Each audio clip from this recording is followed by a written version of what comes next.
Hello, adventurers. My name is Maximus, and I'll be your dungeon master for the evening. I'd like to welcome you all to the 18th episode of Campaign 2 of Caches and Cantrips, where some of your favorite streamers play Dungeons & Dragons live on Friday nights. I'm joined by a portion of our amazing cast. Nina Nikolic, Virtual Spectre, and moves like Jagger from the GG and crew. Mac is traveling, and Bun is not feeling well, so let's all wish Mac safe travels and Bun well wishes. I forgot the phrase in my mind. What's that? Swift recovery. And Bun, a happy birthday. It's not. No, it's not. I pauses. I almost said like safe wishes and well travels, which I guess works, but Safe yeets and well mets. yeah, all that. Anyway, a couple of things. We're creeping up to 3,900 plays on our podcast, which is almost 4,000. So we're getting there. I'm gonna count it. You're gonna count it?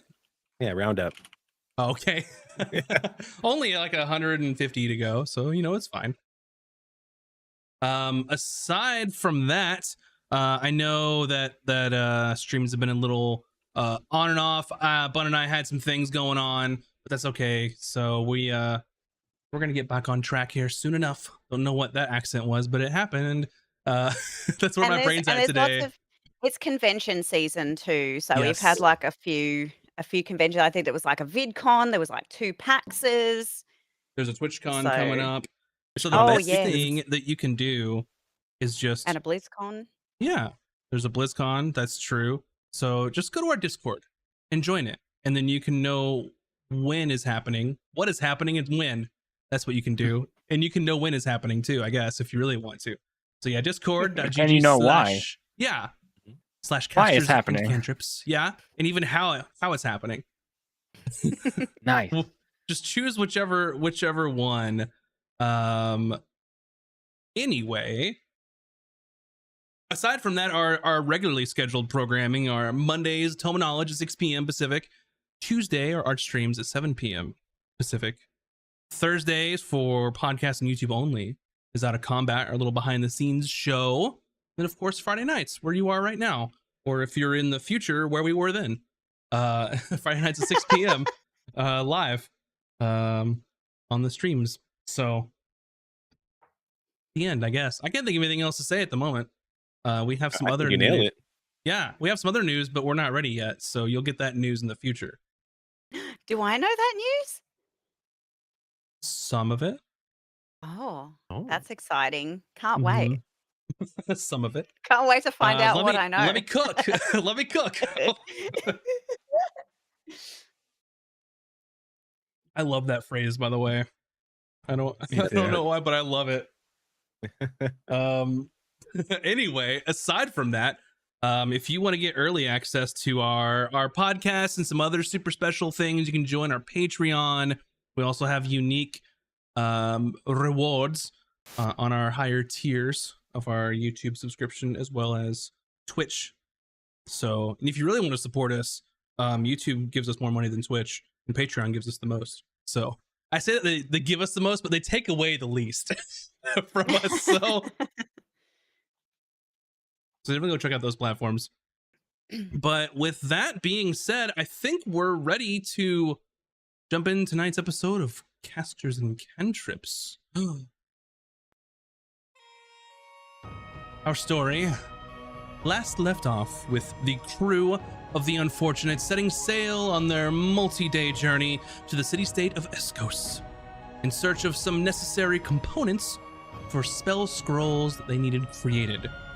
After a few days of sailing in the pinnacle depths, the Unfortunate was caught in a torrential storm at sea. The crew battened down the hatches and attempted to wait out the poor weather. However, nature had other plans. The ship was attacked by water elementals while being assailed by a waterspout that had formed in the area. However, the crew was able to defeat the creatures while avoiding the wrath of the tornado at sea. Eventually, the storm cleared, and the Unfortunate set sail again. A few days later, the party encountered some flotsam on the surface. No jetsam. The group fished out a rum bottle with papers shoved inside of it, and these papers appeared to be the musings and scrawlings of some traveler who had gone mad. The writing spoke of names such as the Great Magus, Conjurer Mystique, the Weaver Arcane, and the Threader Sorcerer. A common motif of thread and weaving were written throughout the located pages. After a couple more days at sea, the crew members of the Unfortunates began to believe that the ship's bell was cursed. Several of the crew refused to touch the object and would not use it even if the need arose. After some persuasion from the party, the morale loss of leaving the cursed bell on board was minimized. And ultimately, the Unfortunate continued onward and eventually made their way to the city-state of Escos, the birthplace and former home of Azric Silvertide. And that is where we will begin our episode this evening, as the Unfortunate is sailing into Dusk Harbor, the busy port of Escos.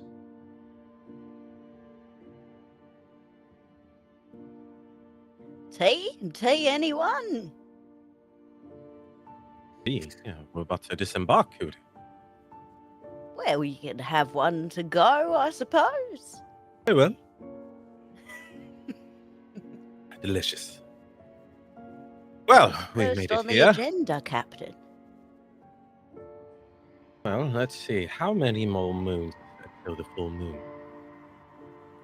I believe if I just check my notes, which I have in front of me momentarily. It is currently the 16th of Quintus, which is Moon Day. I believe it's 2 more sleeps. Indeed. Well, perhaps maybe a tour is in order now that we have returned to my humble home. Oh, yes, I can't wait to learn all about it. I've heard so much in my time around all the traders and things back on whence I came in Ashamaran.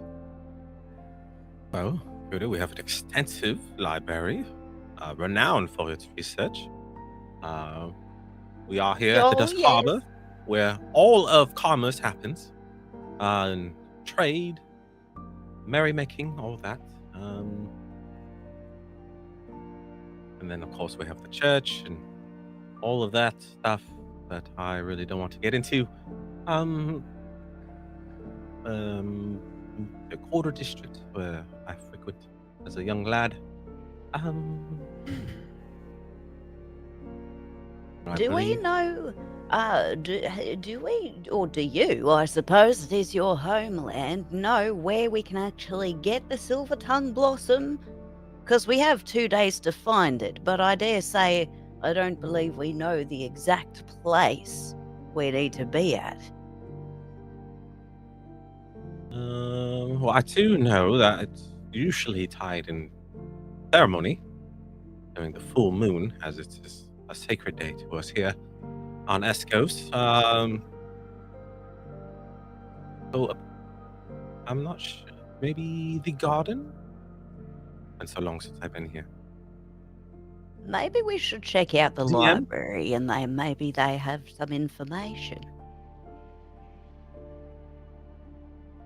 So for the flower that you all are looking for, the silver tongue blossom, Azric, you know that they are sort of given as offerings to the Lotus King during the ceremonies of the full moon. In Escos, though, they are solely cultivated by the former order that had taken you in as a young child, known as the Order of the Lotus Robes. They are in charge of cultivating and sort of taking care of these precious plants as they're pretty fragile. The chances of you finding one in the wilds, slim to none, as they are, think of like that house plant that's just a pain in the ass to keep alive and it constantly needs attention. They're like that. That's a vibe. Or in my case, all plants. But That's why you go with succulents, man. Oh, no, I kill those. They're not, no. If only if it was that easy. yeah, just get a Oh, thick one. those and peace lilies. So would they be at the Garden of Equilibrium? The Garden of Equilibrium is going to be sort of a botanical garden in the Zenith Gardens district. But that's not necessarily there. Where they do this are going to be at the, one moment please, the Twilight Sanctum. So you've got the large cathedral. You also have sort of this monastic order attached to the cathedral, and which is there where they do all of the cultivating and all that stuff. This will not be an easy task. It will be at the Twilight Sanctum, and usually the new moon brings a lot of attention. So we're going to have to deal one. Well, shit. I mean, Shit, not- indeed. Okay. much of a rush, are we? I mean, Well, you Perhaps are you a can, sneaky boy, are you not? I can find my way around, sure. But Hmm. Well- maybe a tour of some of the city. Get the lay of the land for those of us who've never been here. I mean, the only thing I know about this place is from school books when I was a child. But And rumors. rumors, but never really spent time here myself. Question, DM. Yes. How much have this place changed since I've last been here? That's when a I good was a question. lad? That's a very That's good a great question. question. I suppose some of that will unfold as you explore the city, but as far as like first glance, the buildings are still there that you remember. Nothing is like dramatically changed in that time period. More than likely, things that could change would be like positions that are held by people, maybe certain counselors of individual districts might be different than from when you were here last, like that kind of stuff. But general architecture, not really. Okay. Another note from your friendly DM is that members of the Order of Lotus Robes are allowed to have those flowers, the Silver Tongue Blossom. So they are allowed to have them. They can carry them. They can, do as they wish with them. You being sort of a former member, potentially you could leverage that, but you're not exactly practicing anymore. So take with that what you will. Excellent. Well, since we're here, this is the Dusk Harbor, so this is where we are. Well, this is where our tour shall begin. It's gorgeous. Okay. Harbor. So Continue. the terrain, as you're looking in the Dusk Harbor, has very diverse landscapes. So there are lush gardens, rocky cliffs, some along the coast. There are interesting sort of things about the city is that there are, it's sort of a delta of 3 separate rivers that all sort of come together and then empty out into the sea here, or the Pinnacle Depths. So in this particular area, let me find the names of these rivers. I have so much fucking notes on these things, and they're all in different places. That's okay.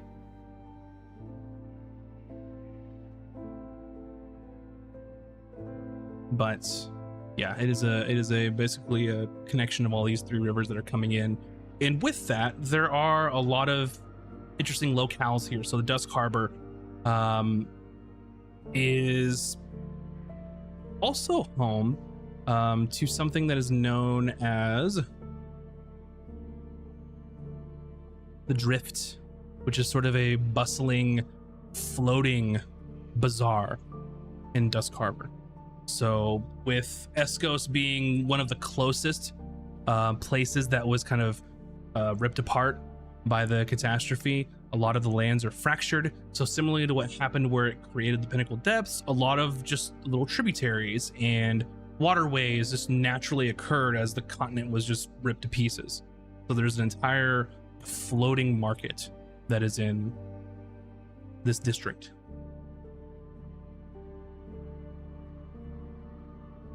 And the three rivers are the Silvershine, the Moonshadow, and the Abyssal Flow. It's very ominous. They sound really pretty.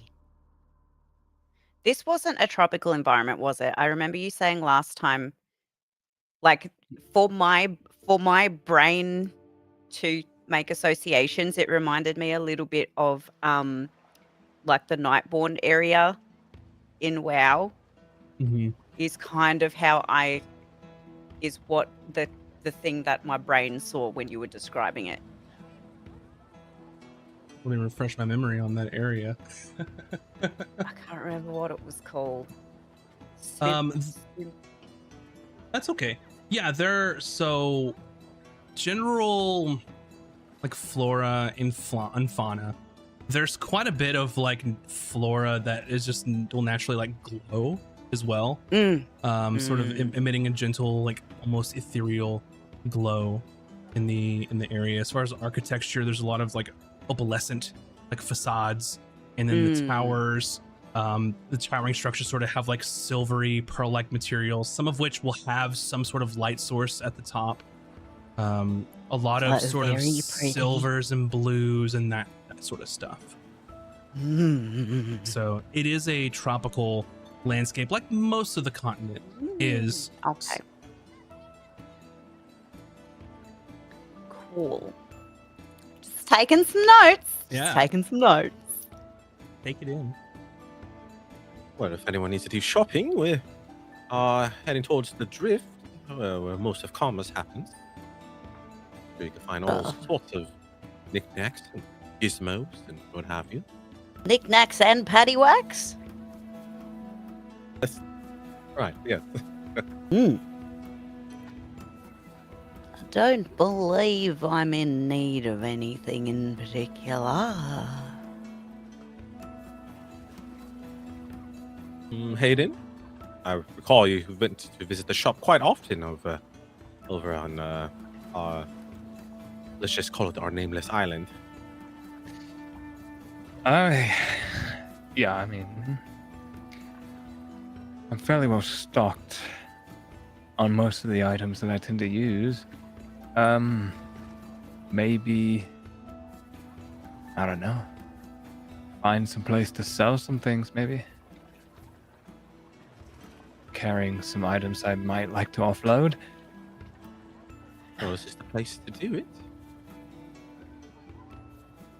And I'm sure we'll find something interesting here.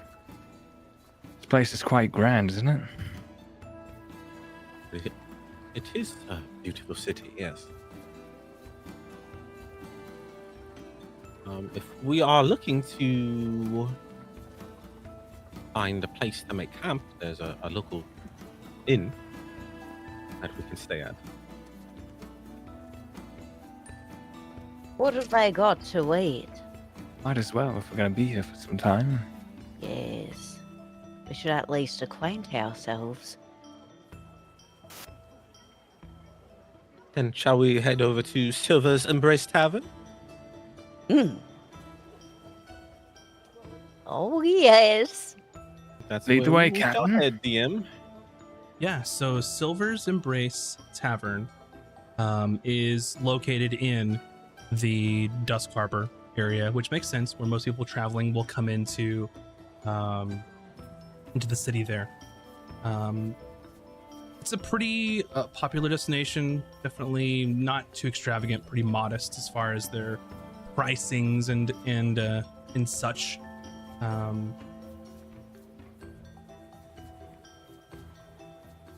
Yeah, you can definitely make your way over there if you would like. Yeah. So you Somewhere to put all of our bits and pieces. It has been a long sail. Right. so Well, go ahead. nope, must be off.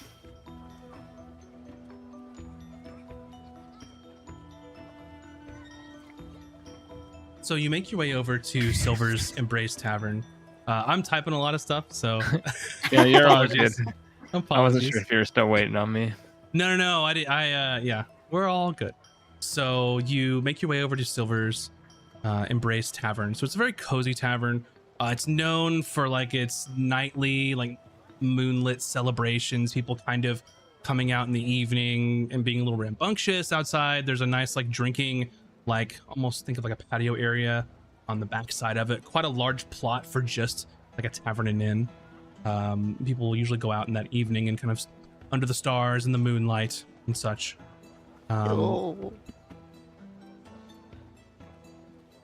Yeah, and then when you make your way inside, you can see the local, the barkeep, who is a middle-aged half-elf woman with sort of warm brown eyes, and she has sort of this long blonde, like very light-colored, almost to the point where it's almost like silver, but very light-colored blonde hair. And the place is sort of hopping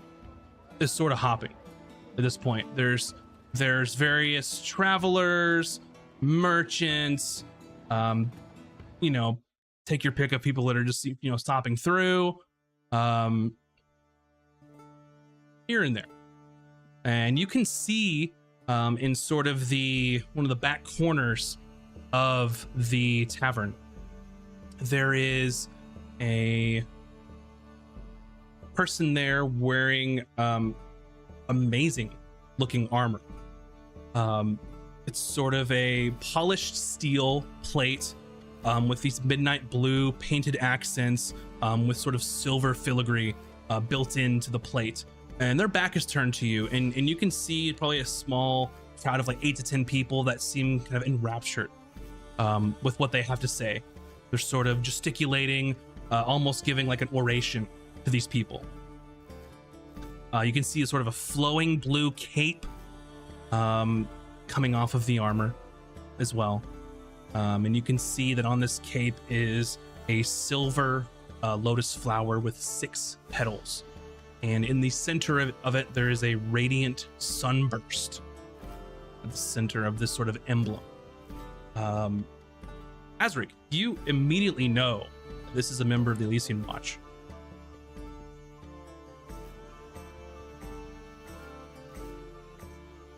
Do I see any identifying marks of rank? From what you can see, you're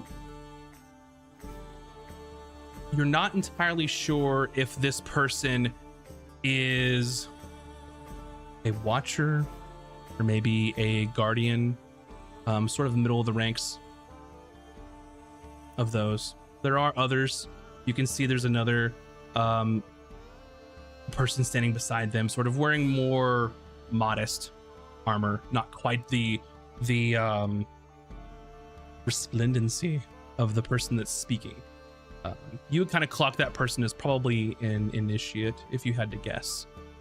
This initiate is a sort of bronze-scaled dragonborn, sort of listening intently on the side and sort of watching everything that this other person says. getting a closer look at this person, you can see a sort of silver long hair pulled into a ponytail, and then you see the sort of characteristic dark skin of a dark elf as she is speaking to this group of people. I'm gonna listen on in. Yeah, Cooter's like wandering over, like, I wonder what they're talking about. It looks really interesting. She's got like her little flagon, just like a sip and listen story time. I think Super listen story time. Go ahead. Hayden will probably wander over to the bar and order a drink while they're going to eavesdrop. Yeah. So And as just you kind of all watch from a distance. Yeah, perfect. So as you all are listening in to this member of the Elysian Watch, she's sort of speaking to this group of people. Now, our order will absolutely take anyone. So if you have need, if you are willing to join our order, then you are more than welcome. Of course, you'll start as an initiate and work your way up the ranks. We do not care about creed or birthright or whoever you are. You are more than welcome to join us. However, only the highest ranks of the order do demand that you accept the Lotus King, and then you pledge to be a warrior in his honor. But there's still room to grow for all of you. Now, we have but one purpose for the Elysian Watch, and that is we are its guardians. Anything from an extraplanar realm, it is our duty to protect the citizens and everyone else on this plane. Now, it is quite a lofty responsibility, but we bear it well. Now, we also perform other duties, as you can expect. Well, we have our archivists, who are the stewards of the Zenith Archive. We do many outreach opportunities for the community. We try and instill young and impressionable children here of duty, respect, and things of those sort. So, if you are, well, willing to join, we will be happy to have you. And then you see probably like 4 or 5 people in the crowd like just start clapping and like and like enamored by this woman's speech.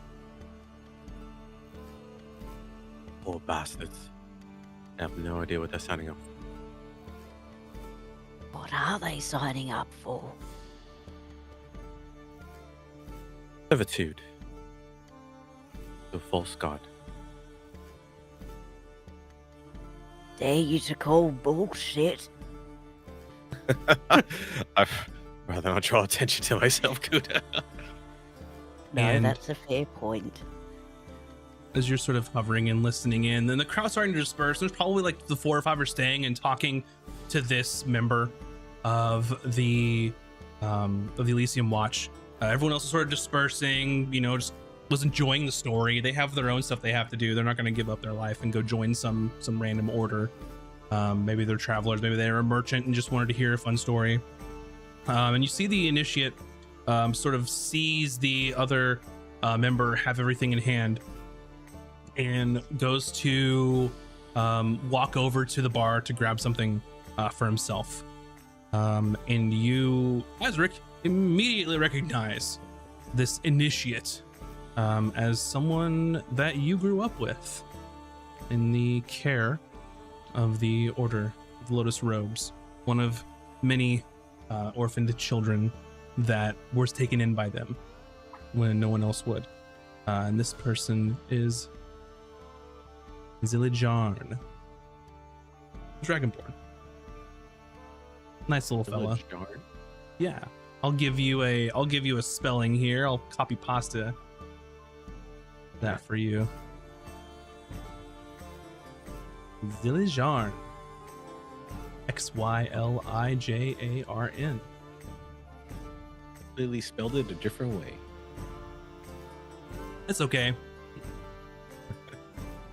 And as this person's notices you noticing them, if that makes sense, we'll jump over to Hayden now as you step up to the bar here and look for some drinks. And you can see the barkeep here, this half elfin woman, is kind of keeping pace. It's a little busy, but she's got it well in hand. What can I get you, sir? Just a cold tankard of rum, if you won't mind. I suppose I could do that. You sure you don't want any whiskey? I mean, I'm no stranger to it. Why not? Up to you. We'll do whiskey now. Maybe rum a bit later. Just giving you a bit of a heads up. All the rum that we get is what's imported, so it kind of varies what we get. We don't make it here, so just a little heads up. Drink local. It's better. Right. So whiskey it is then. And she comes back and gets you basically on the rocks. 2 silver. I slide her the coins. Mm-hmm. Yep. If you need anything else, let me know. We've got food. We've got drink. Looking for anything particular, I'd be happy to let you know. Right. I'm sure we'll be ordering plenty of drinks. Are there any rooms available in this place? One moment. And she sort of goes and grabs like a large ledger and starts flipping through pages. Yeah, we do have 2 left. I'm not sure how many you may need, but Yeah, I'm not sure. I can always consult with my mates. I'll return in a moment. all right. Better hurry up before they're gone. Busy night. Almost the full moon and all. I guess I'll just join Azric and Kuda then, whatever they're doing. Yeah.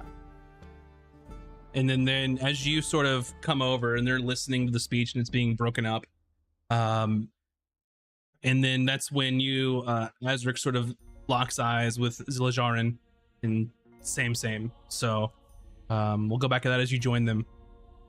How does Azric feeling at this point? He hasn't seen this person since you were a little tyke.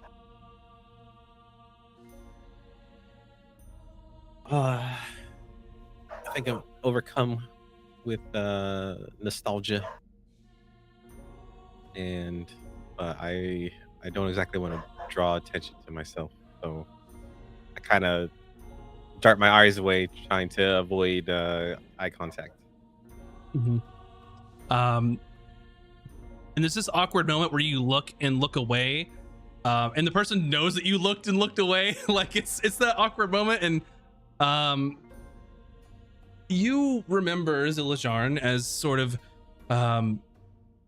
pretty reserved young child, and it appears that his current profession may have shaken some of that off, and he sort of directly approaches you, doesn't make a scene, and he goes, excuse me, I think I may know you. Oh, you must be mistaken. I have one of those faces, that everyone seems to think I look like someone else. Mm-hmm. And you see, you do have one of those faces. It's true. Kuda's starting to get a little bit tipsy-fied. And you can see, like his bright golden eyes, just looking. He's like, right. It's like gives you like a really a close glance. I get flushed, and I'm like, excuse you, Sorry. sir. Little Azric. Is that you? That name. Very low. Zildjian. Are you ashamed of who you are? I mean, look at you. You look great. I'm very happy for you. Well, thank you. I see you have taken the cloth. Not I have. Come here. And he like wraps his big dragonborn hands around you and gives like a warm hug to you. And like it's like that friend that squeezes like just a little bit too much, but is really genuinely happy to see you. Jared. I'm sorry. Oh, Well, I mean, even as when we were children, you didn't understand your own strength. that is true. That is quite true. I well, not exactly joined the cloth as the, well, Lotus robes were kind to me. That wasn't my calling in life. But the watch, really trying to do some good. Yeah, really trying. Well, that is very great for you. Yes. Have you been by the sanctum? I'm sure people would love to hear from you. Oh, I rather wish people did not know I was here. I see. Well, it's none of my business. I'm glad you're all right. I mean, one day you were there and another day you were gone. I was worried that your ailments had, well, you know. But look at you. As you can see, I'm doing quite well. That I'm you still are. scrawny and thin as a stick, but I'm much healthier. As I can see, you really You've been are. working out. Oh, It's coming oh. along a little bit. Have you? Ziljan, this is my companion, Cuter, and Good day. my shipmate, Hayden. Yes, sir, my lady. Pleasure to meet you. Any friends of Azric is, well, friends of mine. You Let really... let me buy you a drink. I would love to catch up and know what's going on around here. I mean, I'm sure things are very busy, seeing how the full moon is in 2 days. You're too kind. I was headed over there just myself, but I'm more than happy to accept free drinks. So Excellent. Barkeep, a round of drinks and some stew, please. and she looks up. All right, very, very well. I have 2 rooms available. Will we be needing both? Yeah, Or- I believe we should take those. Right. Well, sounds like we'll be taking your last rooms then. Right. I'm just gonna run you a tab. That sounds What's on like this one? And I point to Azra. right. The captain's tab. And you're like yelling across the room. And there's like 4 other people around, like the bar, and she's just like, "You're opening a tab, and I'm gonna write this shit down, and I'm gonna tell you how much you owe later," kind of thing. Perfect. So I will tabulate all of that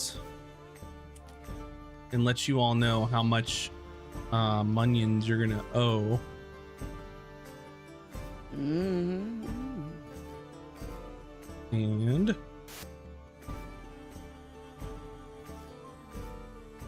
gotcha. Okay, so she gets that order in, and you can find a table to sit down at, and Ziljarn is sort of towering over all of you with his sort of his large dragonborn frame, sort of almost looks out of place at sort of the normal size table where you all. He's much wider than you. So I just can't believe I thought I'd never see you again, Azric. The Lotus King has really blessed you. You are so lucky, my friend. So lucky. Yes, I guess you could say that. He looks to Hayden and to Cooter. This one here is touched by the Lotus King himself, bestowed Oh. in him the power of the great deity. It's Oh, fascinating. oh, that is not Oh, what I my thought God. originally. Still, John, it's not as exciting as you make it out to be. It's all right. Sorry.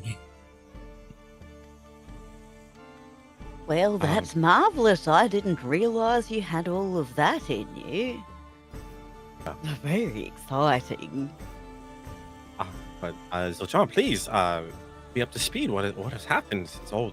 I mean, it's been well over a decade. What has been going on? Well, I mean, after I became of age, I did sort of odd jobs for the Order of the Lotus Robes. Didn't formally join them, but I think they sort of wanted to make sure I landed on my feet. Did that for quite a while. Just sort of yearned for something more in my life, and let me tell you, I personally witnessed the Dawn give one of his orations, and I was sold at that moment. Just seeing him and his devotion, his fervor, and his passion, it just makes you want to follow someone like that. Azric's trying really hard not to wince, Mm-hmm. and just like, oh right, the Dawn, and how's the Dawn doing? Well, Trying to I like mean, hold my disdain. yes, High Warden Ilarion is, of course, the youngest High Warden ever ascended in the Watch, and he's doing a fantastic job. But between you and me, there's a bit of friction between the Watch and the Council. It's tricky business. Fiction, you say? Spill the teas, old John.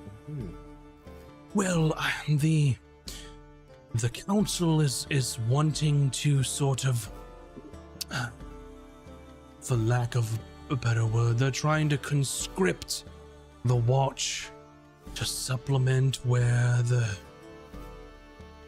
Guard is lacking. That's just not our mission. And while we do love the community and we want to help, they want us to take up arms, and they fear for an invasion. There's been rumors of Tess has been sort of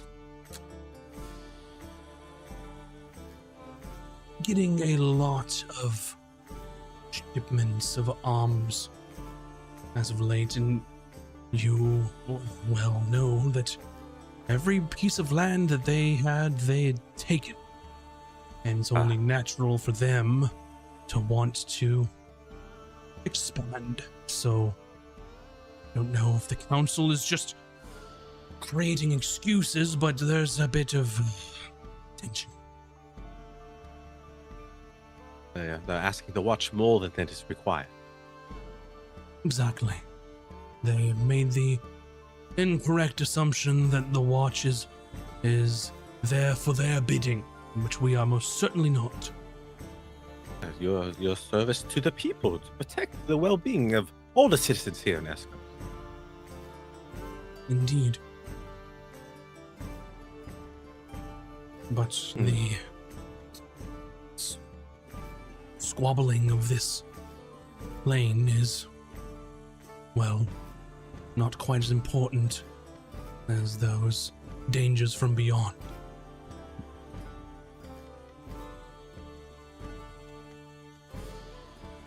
And what of Sister Jacinda? Well, after you, I'll say, left this point, under whatever circumstances, she held herself personally responsible. It honestly hit her hard that everything that she had tried, the might of, well, the knowledge of the Order of the Lotus Robes, and couldn't, well, cure you. She considered that a personal failure, and last I heard, she had, well, relinquished her duties and is, well, I don't know what she's doing now. Oh, that's terrible news. I mean, it wasn't her fault. She was not the cause of why I could not be cured of my ailments. We took it that way, and I think she had a bit of a crisis of faith in those hard years, so it's difficult to live by the teachings if you are questioning them. You know where she is? Where she stays now? I can only guess. Admittedly, I could have reached out. I could have tried to find her, but I did not want to intrude. And if she wanted to separate herself from the Order, who am I to try and force myself back into her life? So, I mean, she practically raised us. Would it hurt to let her know how you're doing and that you still care about her? which is why I wanted to respect her decisions, Azric. I mean, I can only guess. You know that she... her specialties were in herbalism and alchemy, apothecary sort of thing, so maybe she continued to do that elsewhere. I don't know. But... Can you do me a favor? An old friend you help me find her. I want her to know that I'm alive and I'm well. And that she didn't fail. I suppose I could do that. Is there any way that I could reach you if I do find her? Or I'm assuming you'll be staying here for the duration of your visit? Yes, I will be in this tavern, yeah. And if we are not here, you could find me on my ship. Which is? The Unfortunate. I get it. It's clever. Oh, thank the gods. I can't explain it. No, I understand. That's why we were so close as children, Zildjian. Yes, But you understand, right? Like, because right, because if someone comes across the ship, it's unfortunate because it's such a well defended. Yes. Right. Well, it's as defended as one can get it, I suppose. So you've taken to the merchant life. You're. I mean, that's just sort of I wouldn't say a dwindling profession. I mean,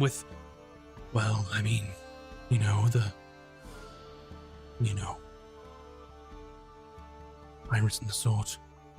I mean, every ship has to be well armed now or have an escort, and it's just becoming a dangerous business. But you are persevering, delivering goods to those that need them. Most very definitely, commendable. yes. I mean, a lot of our... I mean, sometimes we ship goods, but we're more of mercenaries for hire. Oh, I see, doing the defending. Now I get full circle. Maybe I could introduce you to the... I mean, some of our shipments of our sort of herbal remedies have been... I mean, a decent portion of them have not made it to the destinations. So, I mean, if you could help in those regards, I mean, the waters are dangerous, the pirates are prolific. And I mean, who are they to take medicines and things that people who need them? Oh, how dare they? Yes. It's despicable. Disgusting behavior. Medicine should be available to everybody. I mean, for free. Yes, what I always say. Well, tell me about you all. I mean, you're obviously have your own ship that defending the merchants and such and for hire. I mean, what about you two? You are. I mean, are you sailors? Are you merchants? Or I research. I'm a researcher. That's why I joined Azric. We found each other somewhere. Can't remember, so long ago. Anyway, so I heard he told me that there are so many places to see here where I can learn some stuff for my research, like the museum and the library. Oh, I just have so many notes to take. She's our ship's scholar, if you will. That is so unique. Scholar so and cultured. healer at your service. As she tries to like do a little bow and then kind of like stumbles a little bit. Mm-hmm. Well, I can say that the Lotus Luminarium is quite an exquisite museum of artifacts of old. There are even artifacts and things that predate the catastrophe. Can you We believe must that? go. We must go and see it. We have a whole day tomorrow Oh. for sightseeing, so can we go? Kuda, Yes. you were interested in what was some sort of plant that only grows here, right? Oh yes, the silver tongue bosom blossom. Yes. That's the one. Of course, it's no secret that the Order of the Lotus Robes, they cultivate and use it for offerings for the Lotus King every full moon cycle. Of course, But they allow her to study there. Oh, I only- would love to take a look. Well, that's a bit outside of my purview in the watch. I mean, Azric knows Oh, it's plenty above in the you, Order. I understand. Well, it's more of a separation of concerns. I don't want to abuse my history that I had with the Order of the Lotus Robes, right? I mean, it's not very honorable of me to do. Now, Azric, well, was once on the verge of joining, and I mean, maybe he could rekindle some old connections there, but only the Order are allowed to cultivate and, of course, possess. Maybe something can be worked out, but it's not something that I would want to get in the middle of because I don't want to abuse my privilege of my position, even though I am just an initiate. But still, I mean, children look up to us. What would that say to them? But a Think of the children. flower? All that for a flower? Well, that's I'm quite a sorry. sacred... I'm new here. Don't know the Yep. customs. Right. We're all learning, that's why I take notes. Yeah, I mean, you're very well learned. Maybe I could introduce you to another initiate who's working her way to be an archivist. She doesn't. Oh, wonderful. I mean, maybe she could show you around the Zenith Archive. Amazing structure. Amazing. Oh, yes, please. If you could, you would honor us. I have a question for you. Of course.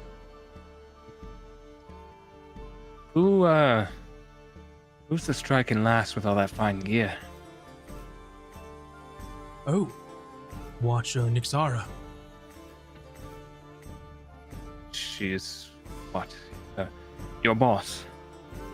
Well, she is a watcher. That is the position directly below the Master Archivist and the High Warden. They are, of course, paladins of the Lotus King himself, bestowed with his power. The paladins drink. On occasion. Well, why don't you bring her over? Whoa, hey, Andrew. What? What? This is a reunion of sorts, right? I mean, I don't know her. fair, but she is a part of his ensemble, right? I was here to learn, watch her give her oration. I perhaps could ask if she wanted to join us. Why And he not? sort of looks and she's still speaking to a couple more of the individuals. Maybe in a few moments. I don't want to interrupt. Right. Important business.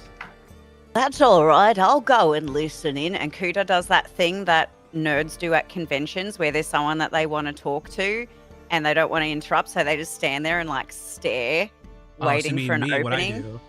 Yeah, like that. Everyone does it. Everyone has a time when they do it. There's someone you want to talk to at the con, but they're busy talking to somebody, and you don't want to cut in just to say hi and bye. So you just stand there and like wait.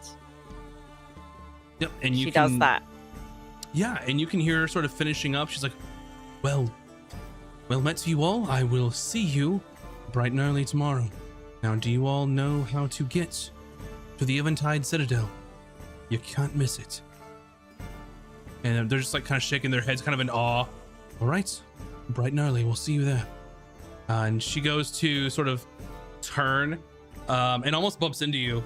And your sort of small stature as a small turtle. Hello there. Is there anything I can do for you, miss? Oh, good evening, sir. I was so enthralled with your speech.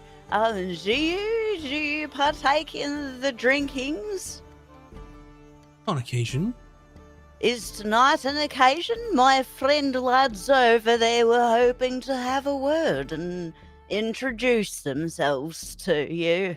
And Cooter sort of points, and you see Nixara sort of turn over and look, and Zildjarn is just like puts his hand up, like, oh man, like I'm like doing the same thing.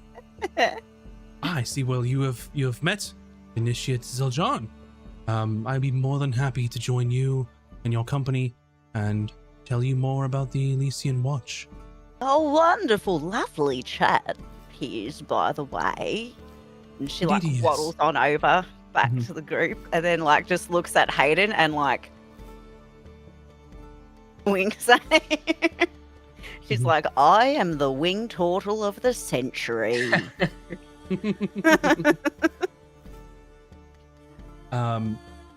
And she sort of points over to the barkeep, and she says, she just kind of points at her. She goes, got it. Knows what she wants exactly, and she sort of comes over, and she's at this time she brings out sort of a bowl of stew for everyone.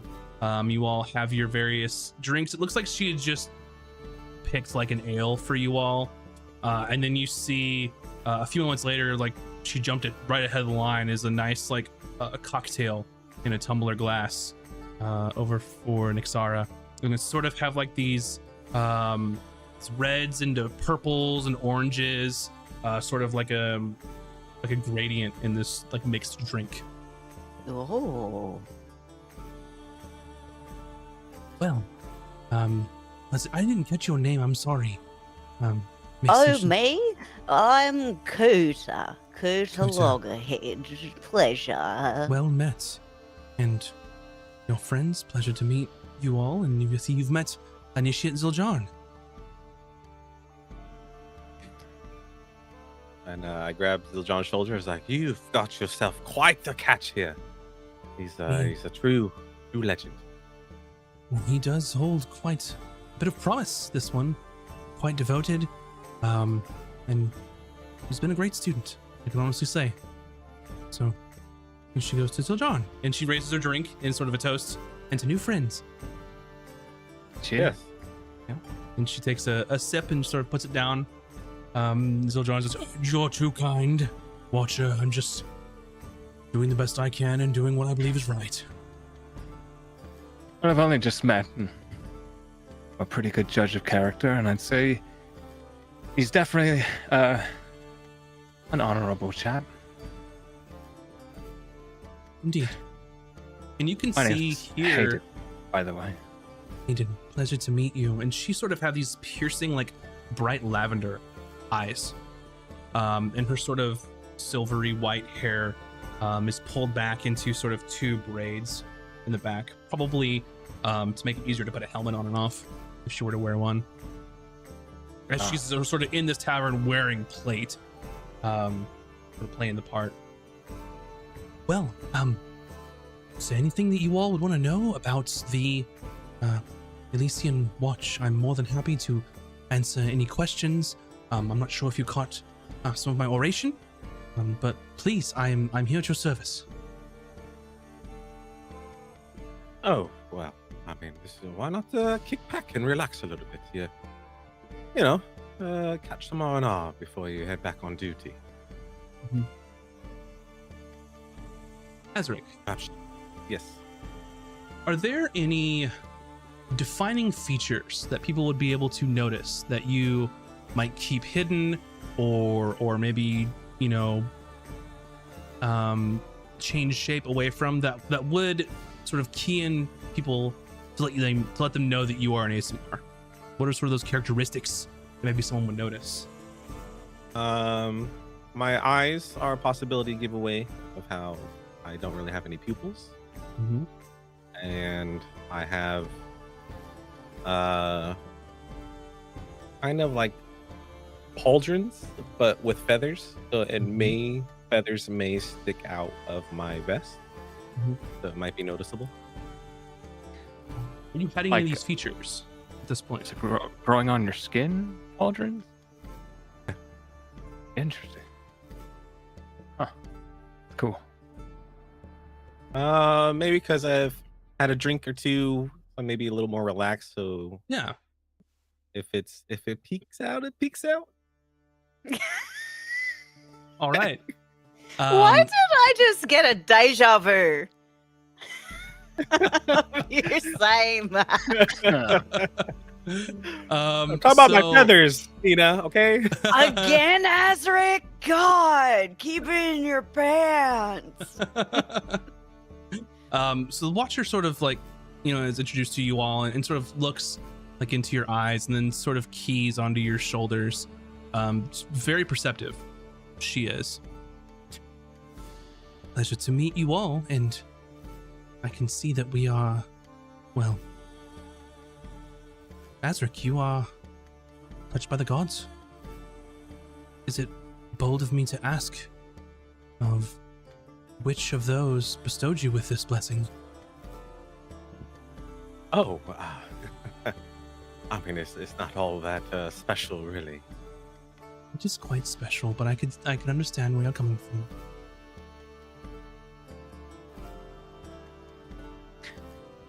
Quick for my memory, has Azric revealed to us before that he's Azamar? You've seen my feathers. I've been naked in front of you guys quite a bit. That's true. That's true. And he's got creepy eyes. Yeah. Yeah. Okay. So It just wasn't something we particularly like. locked into. Yeah. But this society does.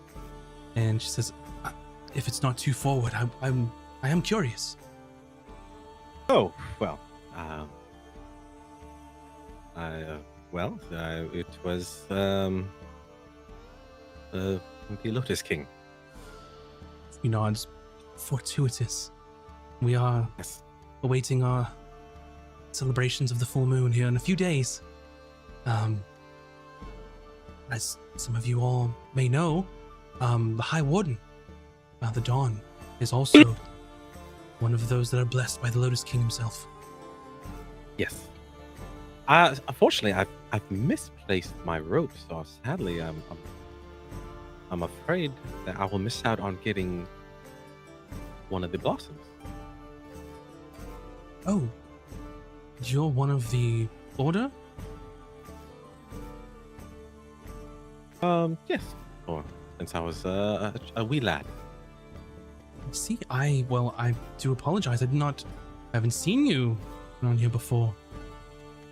And Zildjarn kind of cuts in, and he's like, well, I grew up with this one, and he's been gone for quite a while, but maybe he's going to be coming back into the fold. Maybe seeing what the world has to offer and realizing that everything he needs is here. Oh, yes, yes, exactly, he did say on our travels quite a few times. I believe you wouldn't stop complaining, Azric. You just said, this sea life isn't for me.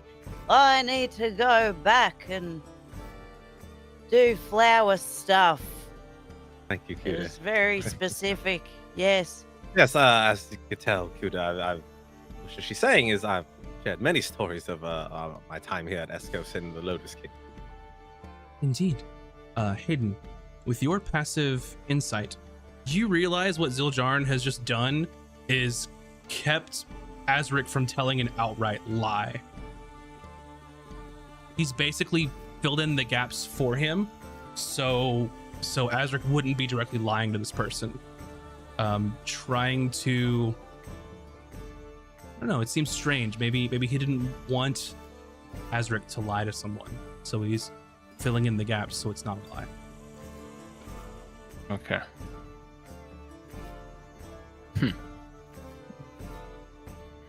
Well, I see that it's good to have you back.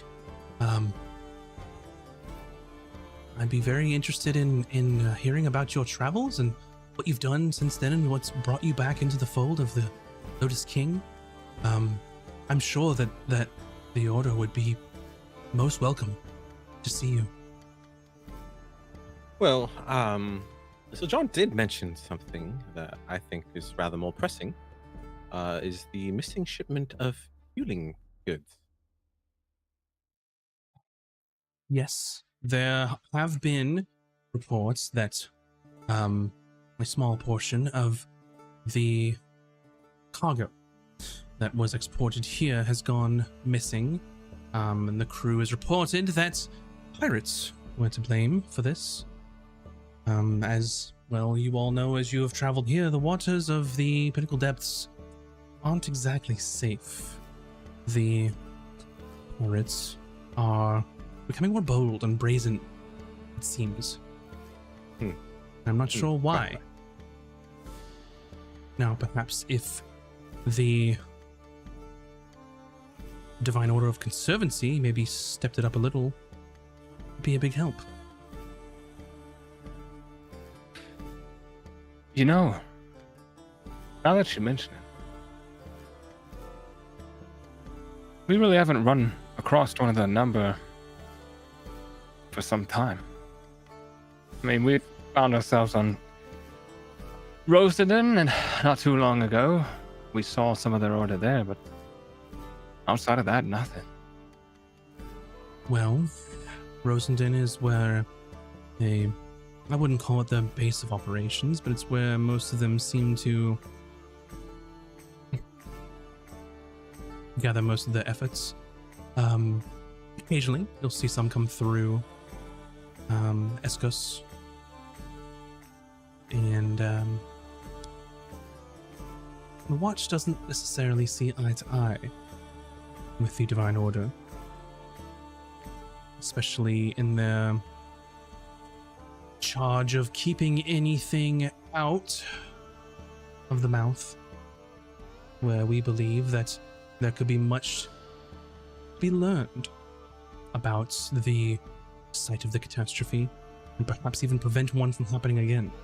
But I believe, as well as my rest of my order of the Elysium Watch, believe that sealing off such an area only makes us ignorant, keeps what learnings that could possibly be weaned from that area a mystery to everyone else but them. So now there. I like the way you think. Well, maybe I'm speaking out of turn here, but you asked. I'm a little sort of rubbed the wrong way by them. There are rumors that they have a foothold somewhere here in Escos. Bold of them, but it's very hard to, well, catch any nefarious activities they could be doing here. So, Did you by chance catch the... I'm sorry, did you say nefarious? nefarious in our definition. I'm not sure what they would need to be doing in secret here. Maybe they seek the knowledge that we have in the Zenith Archive. So as you know, well, maybe you don't know, real travelers, the Zenith Archive is open to everyone, the public. There are, of course, certain sections that are reserved for the Elysium Watch for our studies and the extraplanar. But the Divine Order of Conservancy, not allowed. If they want to keep their secrets, then we'll keep ours from them.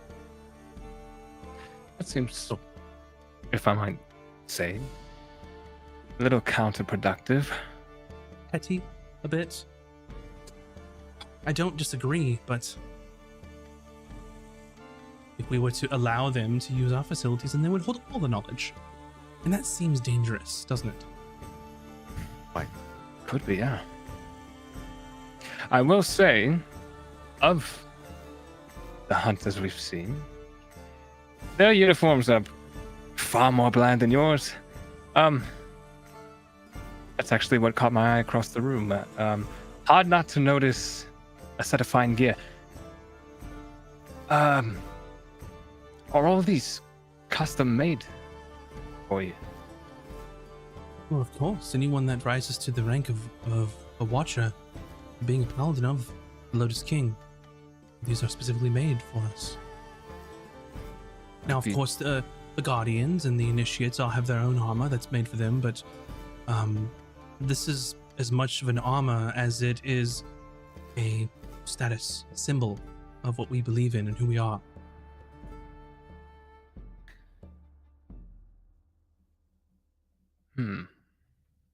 So you're quite a big shot. Come on. Well, I mean, if you're unfamiliar with the ranking structure of Elysian Watch, there are those that are initiates that are learning about all aspects of the Watch. From there, they can choose whether they want to be an archivist or a guardian. And then, of course, those guardians that are willing to be devoted solely to the Lotus King can rise to the rank of a Watcher. Now, as far as big shots, we all have our parts to play. While there are a smaller number of Watchers than there are the rest of the Order, we all know our place. We do what must be done. What best to serve not only the Elysium Watch, but also Escos as well. Well, you certainly know how to take charge of a room, that's for sure. That is my place amongst them. So your primary focus is recruitment. Recruitment, outreach, education for the youth of the city. And are you well respected, I assume? I suppose you'll have to ask someone else about that. Who am I to postulate how much people respect me or not? I can say that it seems as though that when I do speak, people listen. That I can be sure of. Humble. A little too humble. Everyone should live now and then. Embrace what you've earned. I'm just playing my part. It's like anyone else. As I'm sure Yeah. you all are as well. To life. It's life. Yeah. Alive. Well, I wouldn't know about all that. I'm just a simple hired sailor. Isn't that right, Captain? I wouldn't call you simple, Aiden. You're one of my highest officers. True. That We would seems- be stuck in the middle of the ocean without this one. It seems I'm not the only humble one at the table. Well, in present company, I think my station is a little low, but sure. I disagree. Ow. Everyone has their place. I'm sure that to your friends, to your crew, that you're very important. This is all true, eh? I'd hope so. I'd mean a bit of job security then, huh? A bit to circle back. This pirate business, did you, perchance, or did anyone happen to know what crew was involved? Not that I'm aware of. From what I understand, the sort of negotiations were short.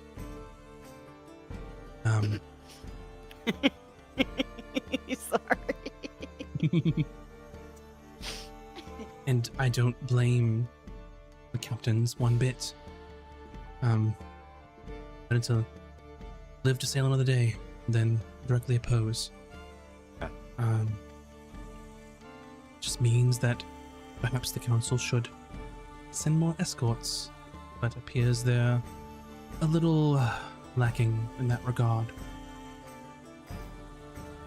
Well, we've done some escorting before. What was that lad's name again? Kept popping up out of the shadows. This is what I was telling them, Watchers. Perhaps their services could be used for protecting these people that are being attacked by the pirates. Yes, very astute thinking of you, Little John. Quite an opportunity we do have.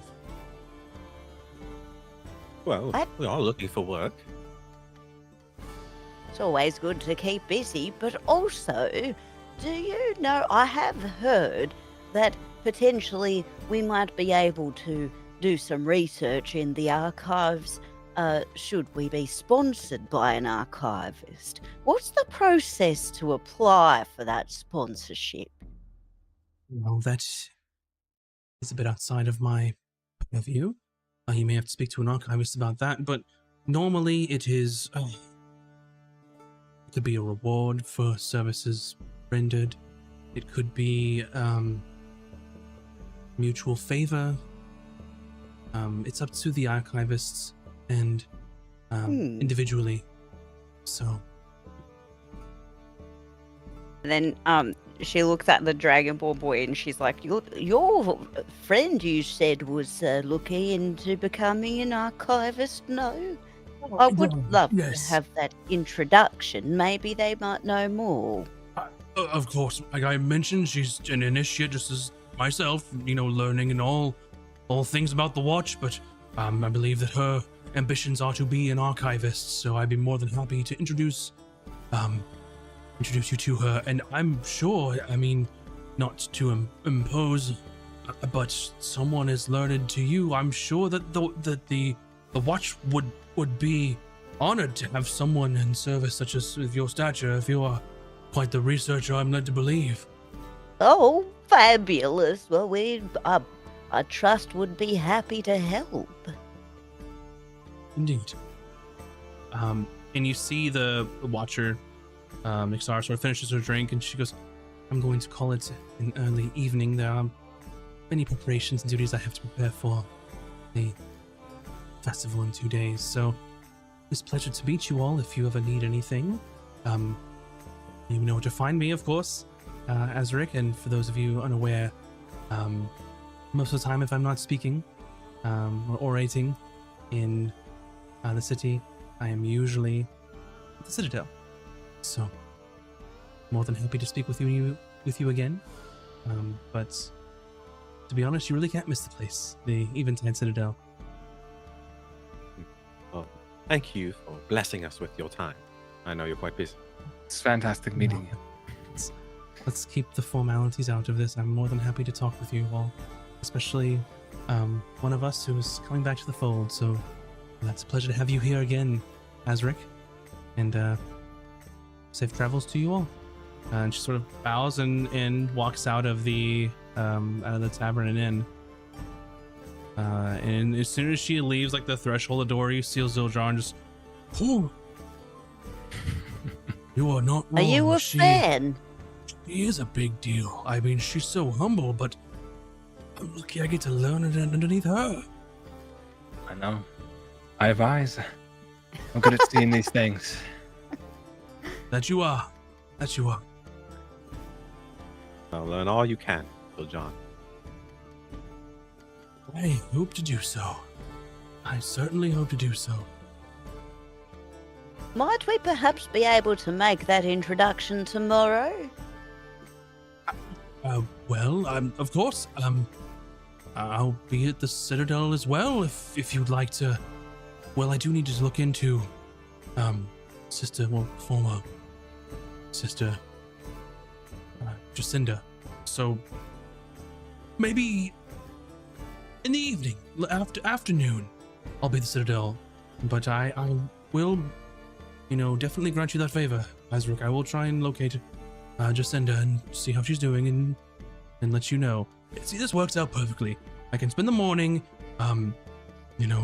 making sure she's all right, looking for her, reaching out, and then late afternoon I can come back and you all can come see me, and I can share what I've learned, and I can give you the introduction. It's just all gonna work out so well. Marvelous. This is such a fortuitous evening. It is indeed. Indeed it is. Indeed it is. Well. All right, then after that, I say cheers to old friends and new alike. Yes, indeed. Cheers. Fantastic. Well, we've only been here, what? Matter of hours, and we already had drinks with a paladin. 2 paladins, or a paladin to be. Maybe. It's the goal, right? Zildjian is like, well, I could only hope. I couldn't rise to such ranks. I have a long road ahead of me. Easy. I've been led to believe that I will earn my guardianship sooner rather than later, so who knows what's in store for me. But I will take my leave. I'm gonna have an early morning. So I will see you all tomorrow. Pleasure meeting you, and glad you're back. Good night. Such a great day. Good evening. And he sort of just finishes his drink and then walks out.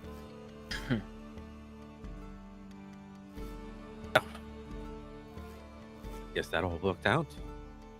Yes, we have an agenda for tomorrow. So many things to do, many people to meet, lots of knowledge to behold.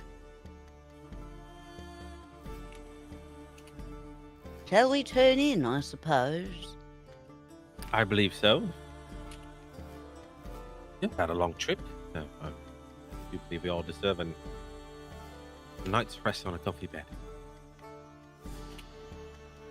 Yes, you two can take the beds. Got me shell. It's quite cosy in here. All right. Well, good night, Kuta. Don't drink too much. Oh, no, I'm done for tonight. Besides, Emmy has my bucket.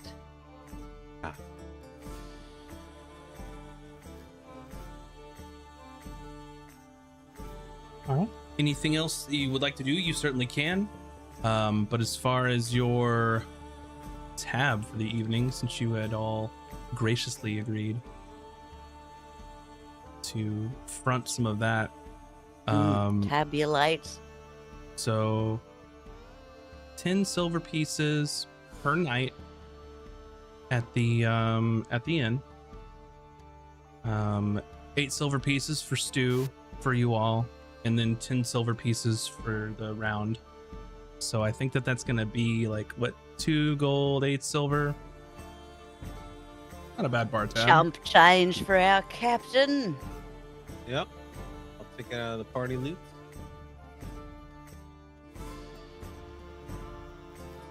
All right.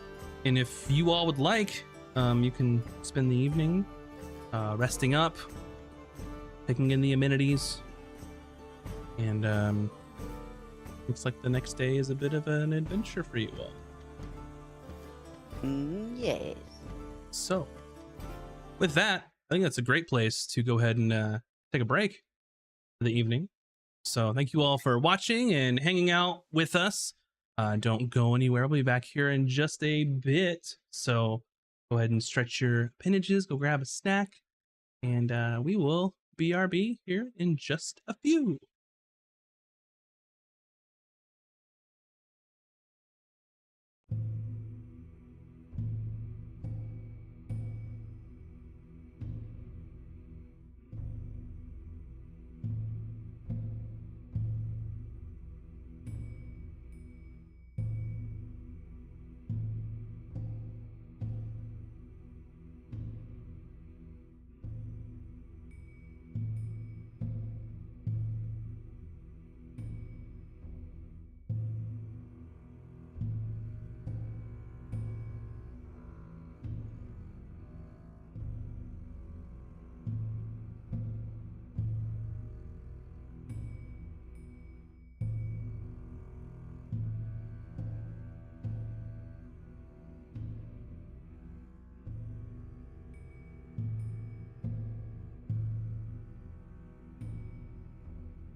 And welcome back, everyone. Hopefully you have gotten your snacks and stretched all your appendages, and we can be rejoined for the adventure where you all called it a night. Your first night in Escos. It is now the 17th of Quintus. Full moon being the next evening. And it is Twins Day. For those that are keeping score. Wednesday. Happy Twins Day, my friends, and it's a beautiful day for it. Is it a beautiful day for it? What's the weather like today? The weather today is a balmy 67 degrees Fahrenheit.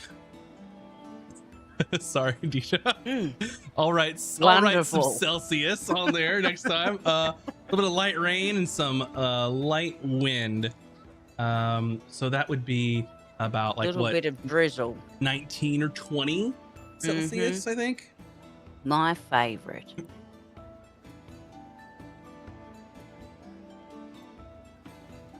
Typical Escos weather. So I believe we have the morning to ourselves. That we do, yes. Are you thinking what I'm thinking, Cuter? I am B2. I mean Azric. Well, since there are some caverns nearby, we do Will have we some... have time to investigate those before this afternoon? I would like to take a peek. How far would we have to travel to find a cavern with the echoing crystals? So assuming you woke up at, first light or whatever, he's saying like late afternoon, so like dinner time ish. So let's assume you've got maybe like 10 to 12 hours. As far as caverns and searching for them and whether you're like lucky or not, maybe. It would have to be really a long, pretty close to the city.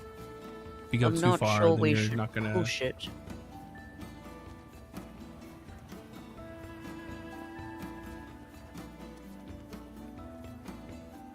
Is there anything else here that we can...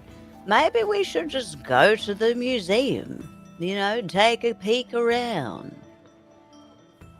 Have we a could do little that. looky look, if you will. Yeah, why not? Let's head over. Because it's the archive we need our friend for. Correct. Oh, I'm so excited. I haven't been to a museum in a millennia. I mean, a century. So to the Lotus They're one and the Luminaria. same to me. How old did you say you were? 200 and... you kind of lose count after the first couple, I must say. I I assume suppose so. you do. Well, you don't look a day over 125. Oh, thank you, dear. Well... Well, libraries and places of learning in general are not usually my thing, but who knows? This could be interesting. Well, might find something that catch your eye. Ancient artifacts, weapons, minerals. This breakfast is marvelous, by the way. This place is 5 stars. Well, I'm have- glad. Glad you're having a wonderful breakfast, Kuta, at my expense. usually for breakfast or for snacking, you have a dish of lotus petals. So crispy, sort of delicate, dried lotus petals served with like a little tangy dipping sauce. Do they taste as bad as kale chips? Or is Oh, it they're- an upgrade? Oh, they're great. Marvelous. Yep, Oh, chips are gross. I'll skip this. More for me. Flour's supposed to be like super important to the religion here. But they would fry it up and serve it as a meal. Well, I mean, it's not that flour. I mean, it is a Oh, it's a lotus. different flour. Oh, yes, different flour. I thought it was the same. Makes sense. That would be insane. I mean, I'm sure there's a We a did religion it, out we there found that one. has you eaten something important that's supposed to be something important. I don't know. Yep. What you're seeking is the silver tongue blossom. This is just like a run-of-the-mill like lotus, Oh, which I think I was people- thinking Lotus King in my head. Yeah, yeah. But they eat. I mean, lotus have been eaten for like, Yeah, millennia. Hayden's Roots, not super petals. smart with the religions.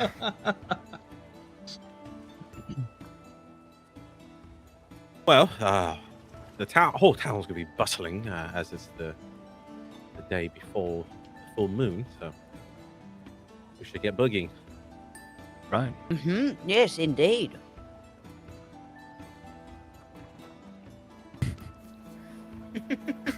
Exactly. Yeah. Okay. So you all are going to be making your way to the Lotus Luminarium, which is sort of a grand museum of ancient artifacts, weapons, armor, minerals, sort of displaying Escos's rich history and its devotion to the Lotus King. The Lotus Luminarium is located in the district known as Lotus Heights. So it's a very fancy museum in a very fancy part of town, sort of where the upper echelon of society tend to gather. This is also the place of where the council chambers are, as well as the Twilight Sanctum, are all located in this sort of district.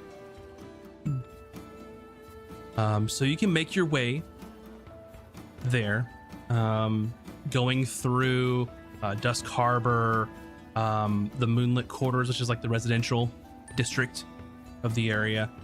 You can see off to the side the area known as the Crescent, which is where all the craftspeople and artisans are creating all of these exquisite, jewelries, weapons, anything like that has to do with crafting. As you're going off to the, this would be west if you're going that direction. Off to the west, you can see the Zenith Gardens, which is really just sort of this, like a tranquil district where like scholars, sages, artists will sort of gather. It's just like a nice, like, think of like a giant like park type district where there are sort of exotic plants and things. It holds the Garden of Equilibrium. It's like a botanical garden. It's also where the Zenith Archive is located, so a separate building. So you sort of make your way through, and then you arrive in Lotus Heights, and you see this Lotus Luminarium with its pearlescent sort of facade on this building. You can see there's two large towers with some sort of glow at the peaks of them, giving off some light. Not as noticeable during the daytime, but it is illuminated in the evenings. And you've got sort of high vaulted ceilings as you enter in this place.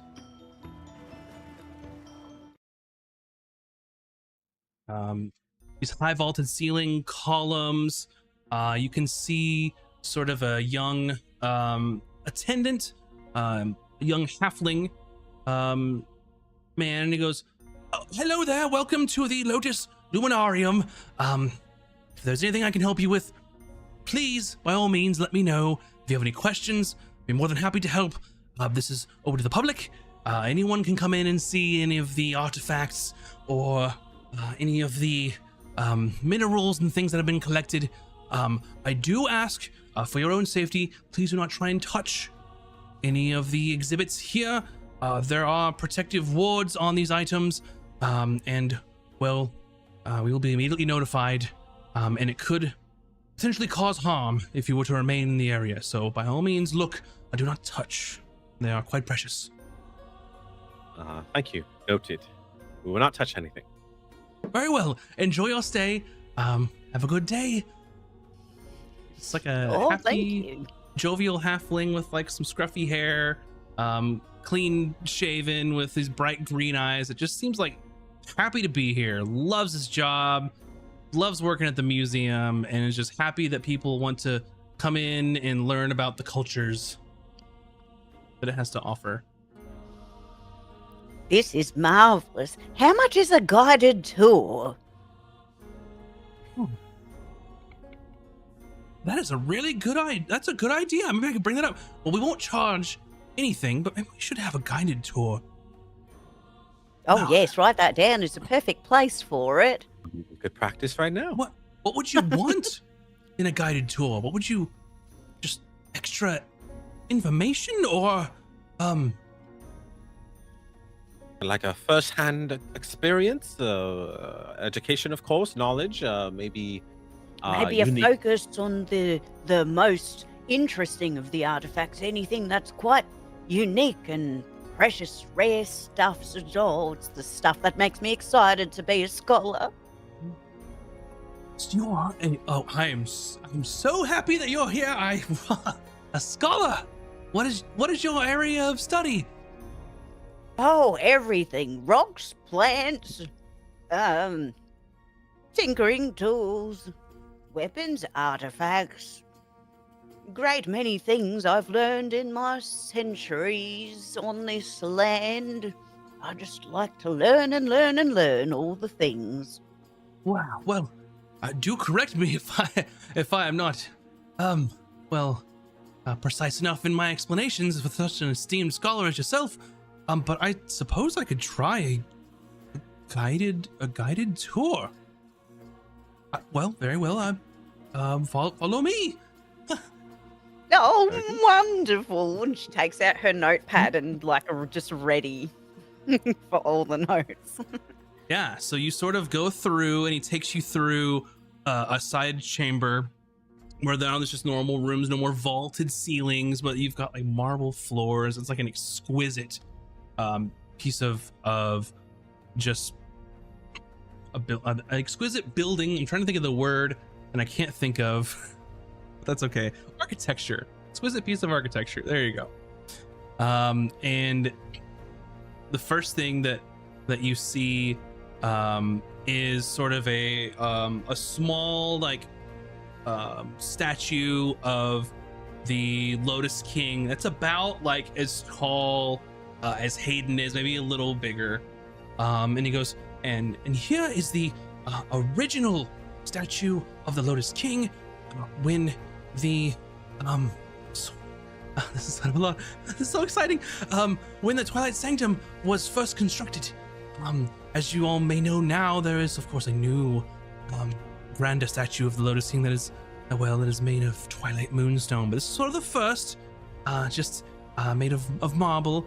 But we keep it here as a reminder of where we all started.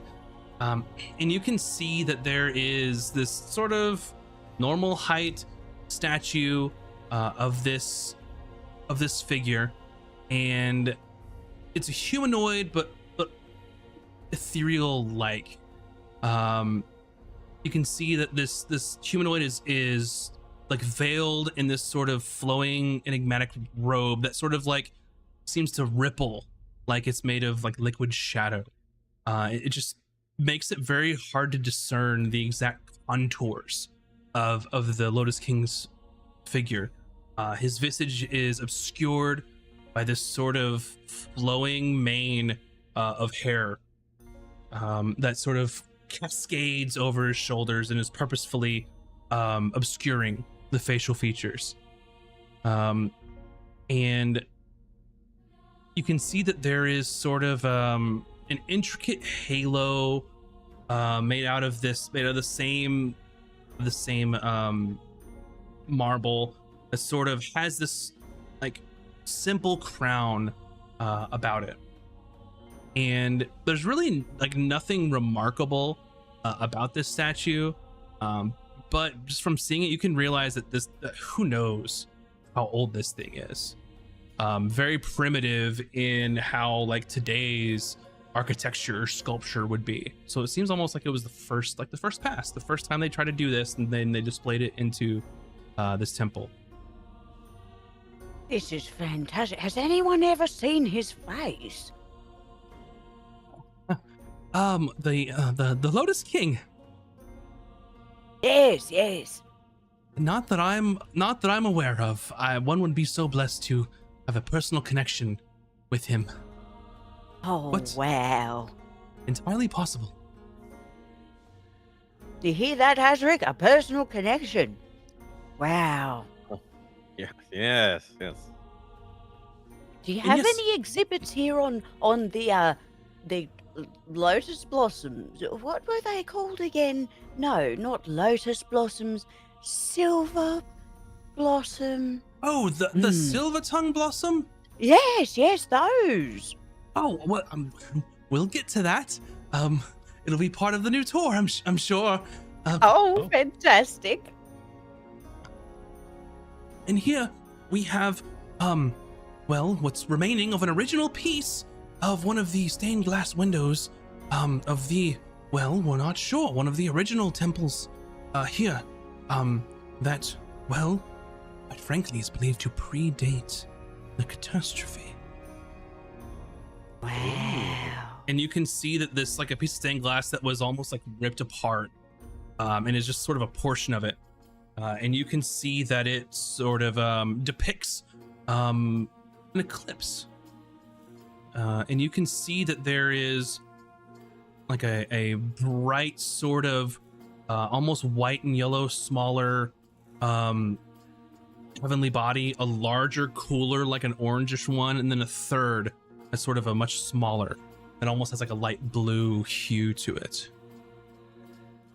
Very strange. You're not exactly for sure what it's trying to depict here, because it's not the sky that you know. What do these symbols mean? Oh, well, not exactly sure.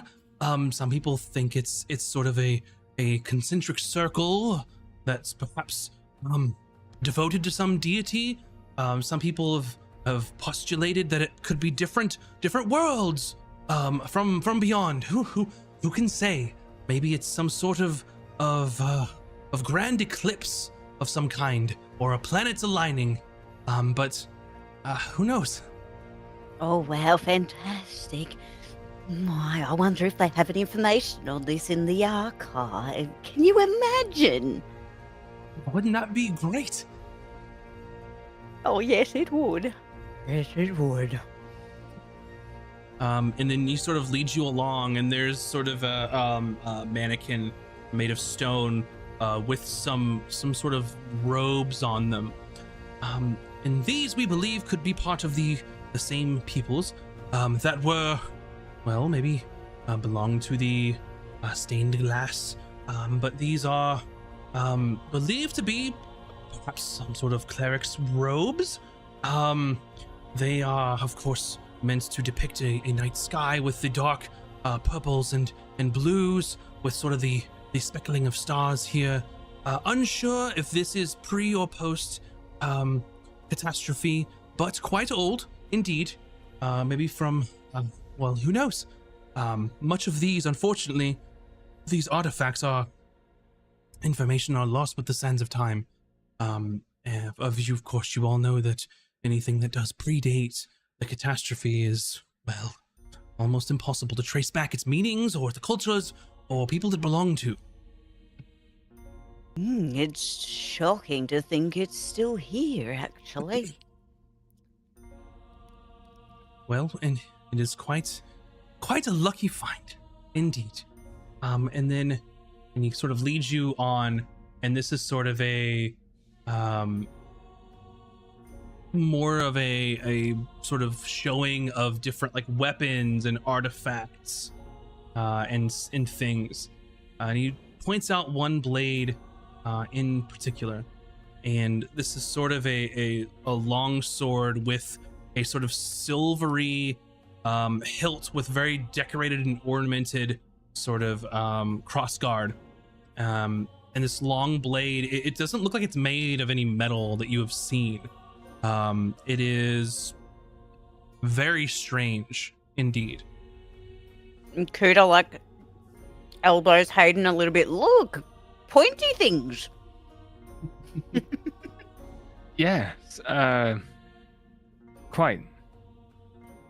Isn't it Fascinating. marvelous? It's fantastic. Looks expensive. Well, Who wielded such a thing? this blade is to be believed to have been forged post-catastrophe. It's believed that before the mouth was, of course, sealed, that there were various minerals and artifacts that could not be found anywhere else. Who knows why or how they came to be, but it is believed that this blade itself is maybe formed from some of those minerals. While it's been immediately protected, no one has wielded it in in modern times. We could only postulate the sort of warrior that would wield some sort of a blade as this. Oh, this is what I've been looking for. It's very Not good. specifically, no, but the minerals that they mention, that's been part of my research, was to trace those back and kind of see where in the world they've ended up, because I have found just trace amounts somewhere before. So there you go, that's part of my research, why I'm here. It's just so fantastic learning all these things. Well, there's also this, and he points out like a pendant with like a strange, like large cluster of crystals in the middle. This is to believe to be some sort of arcane focus that may have belonged. Well, we believe it could be pre-catastrophe. It's impossible to date this, as we're not unsure of what the crystal's made of. But this sort of thing would have been wielded by some sort of powerful arcane spellcaster. Very dangerous, of course, which is why we have the protections here, but fascinating indeed. And of course you have here, and there's a large aegis, like of a shield with like a shimmering material that is inlaid on the front of it. This is to be believed to be a shield from one of the first of the Elysian Watch. From when, if we are to believe, that extraplanar sort of dangers were more prevalent in the worlds after the catastrophe. Fascinating. Well, perhaps this blade could have been wielded by one of those. We're not sure, but you can see, and he sort of points out, like, it's not exactly the same as the emblem that you saw on the Watcher's cloak, but it is sort of a lotus flower with like some filigree and things that are sort of inlaid into this like opulescent sort of front of the shield. All right, and he kind of leads you along, and then it has an exhibit with an actual piece of the Elysian Watch, like a full suit of it, and sort of has descriptions of all the significance of the armors and what things mean. It has like a full suit of the basically the town guard of Escos. And these don't look like they're ancient artifacts. They're more like informational pieces where they got like a piece of that armor and just use it to like teach people that sort of stuff. And he sort of leads you on even further, and you can see that on like this pedestal that is even like sort of its own exhibit in itself, that's pushed further back away from this protective layer inside a large like container, and he sort of looks out and just almost like in awe. Every time I see this, it's like seeing it for the first time. This very rare indeed. Well, is a starfall prism. And you can see that Wow. it's sort of not quite glass-like. In fact, it's quite a shaded, like glass-type material. Think of what would happen if for some reason you took a piece of obsidian and a piece of like glass and like, you know, made it a thing. It's like a translucent, like dark colored glass looking thing.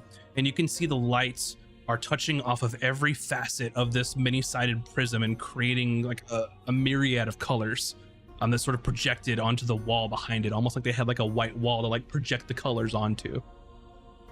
Now, this starfall prism is believed to have been crafted from the core of a fallen star. Now, how this came to be, your guess is as good as anyone's. But we have been assured by many a scholar that this is in fact that sort of artifact. How it was made, who had it, how it came to be, it is one of life's great mysteries here. But this definitely being the prize of our collection. Indeed. Are there other prisms known into this world, or is this the only one? Known to anyone? No. Only one in existence. This is the only one. As far as anyone knows. I mean, Yes, as far as we know. Now, it's not for me to say that this is the only one, but you would think that if one were to be found, or if one was discovered, that of course people would come forward for such a great discovery of our time. But nothing has happened in that regard, so that leads me to believe that this could be the only one in existence. But I can't be for sure. Fascinating. How are these things being displayed? Are they behind glass, I'm assuming? He described like a magical ward that protects these exhibits. This one is even further back. It has its own like sort of dais with like a pedestal that holds this large prism that's encased in like some sort of glass. It seems to be well protected.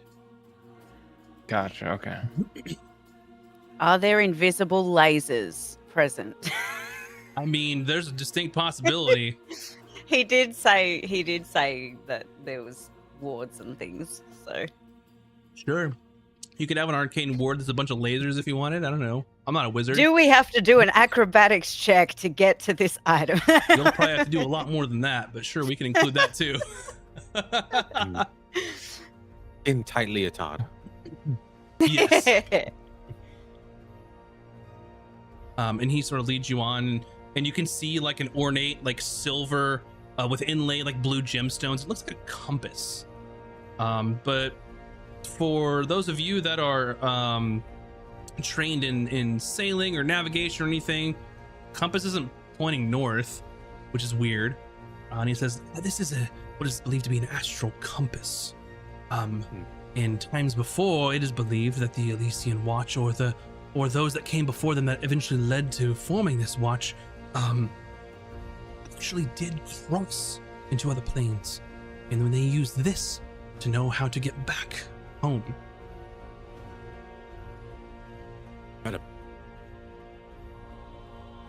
What's that? Between planes, you say? Supposedly. Fantastic. Why hasn't anyone used these items today? What do you mean? Well, the pursuit of knowledge, to explore the planes. Well, this is just to guide you back home. You can't necessarily explore the plains with just this compass.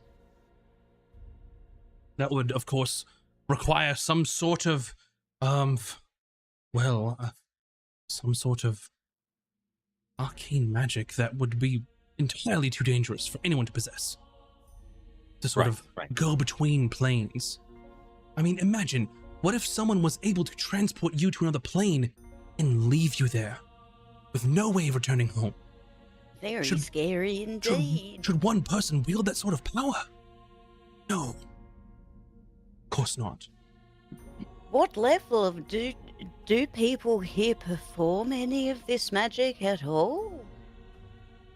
I mean, my understanding is that in some of the other lands we've been in, there are quite strict rules on that. So I'm just wondering what the culture is here around those things.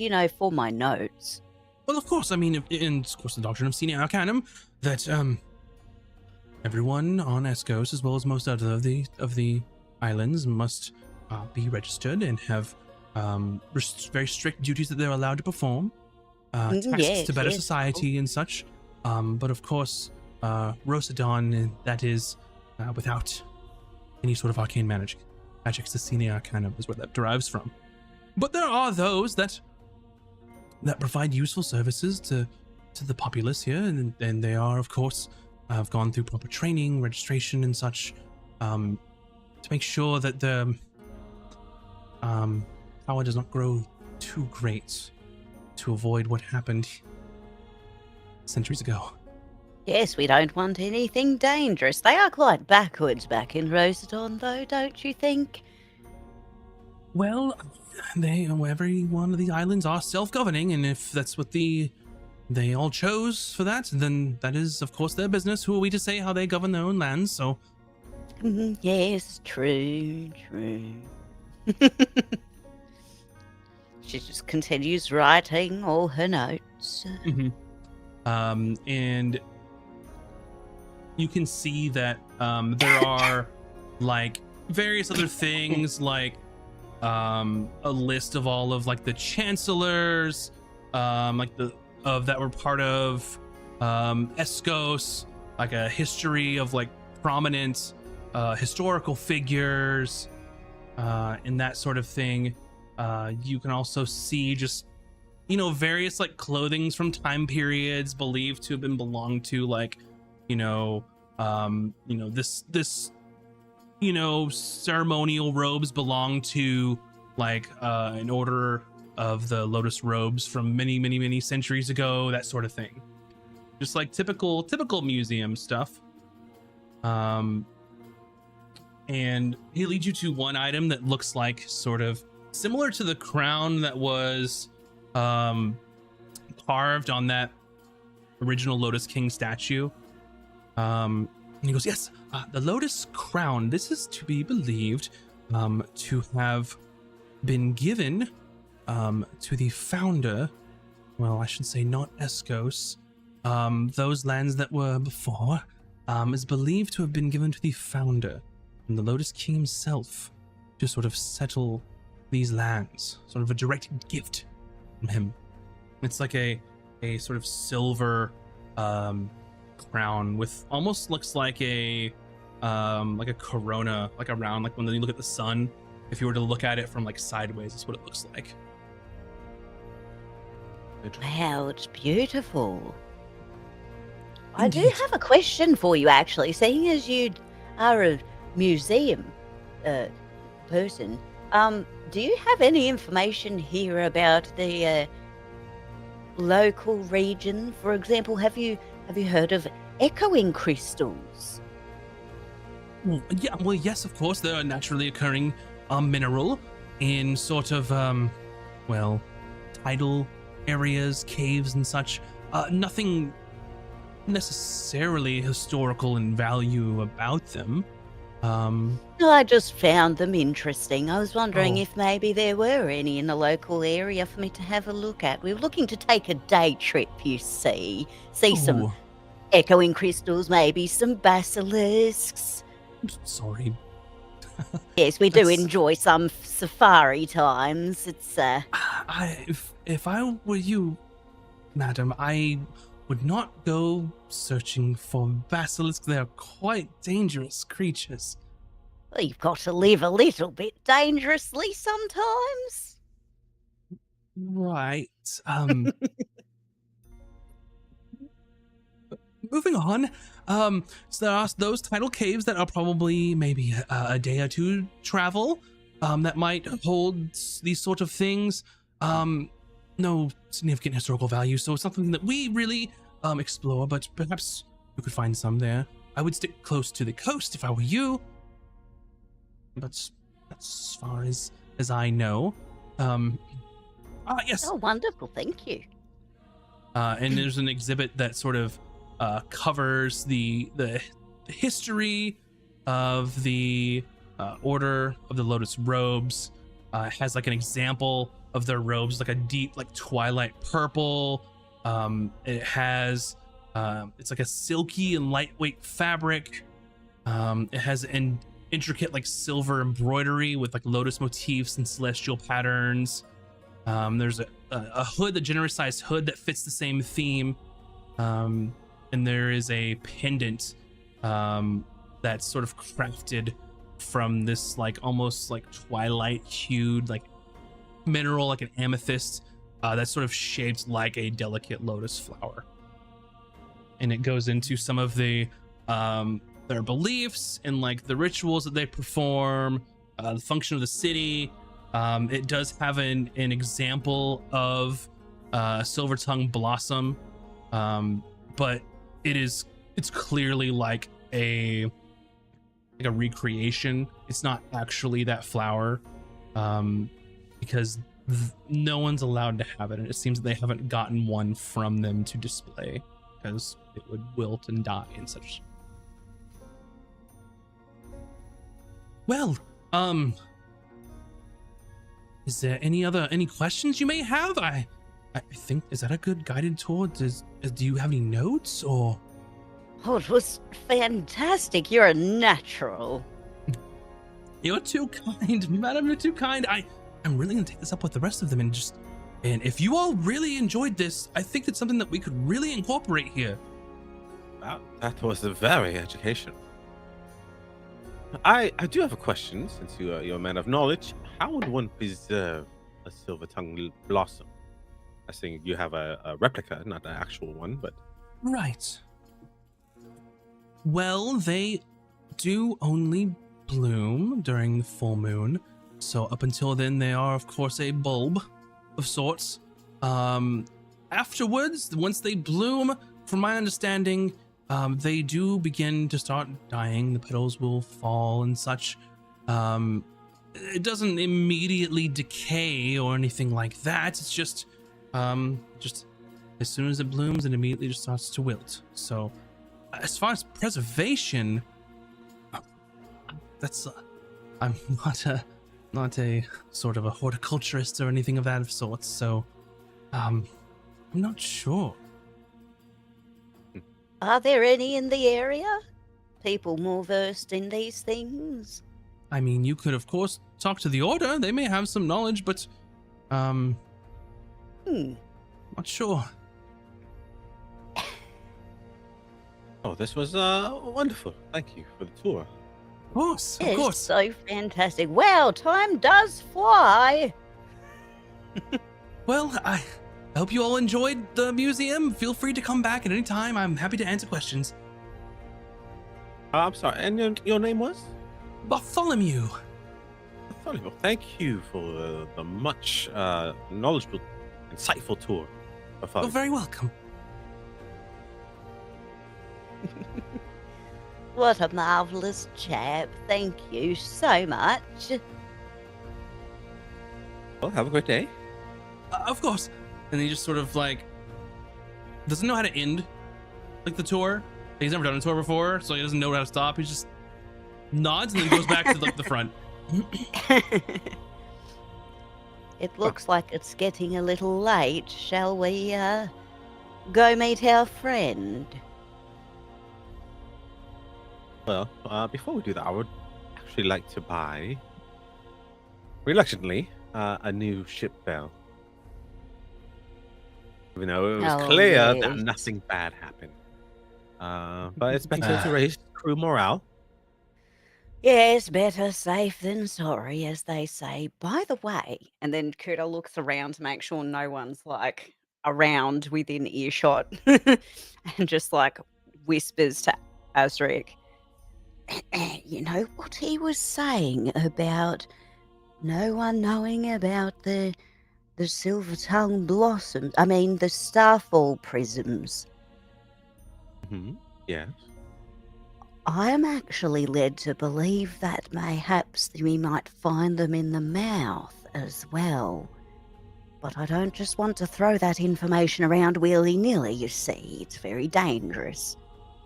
Oh, well, a possibility, considering how heavily warded this one is, and it's the only one. I would believe it's rather difficult to try to obtain it somehow. Yes, but I'm just so curious then if he said that surely this information would be more publicly available. I just wonder how a hermit like me, a humble little hermit, was able to come across it. However, I do wonder if mayhaps there might be something deep in the archives that they haven't let out. So maybe that's something we should investigate. All right, we'll keep our eyes out. Or open, rather. Open on the ground and in the sky.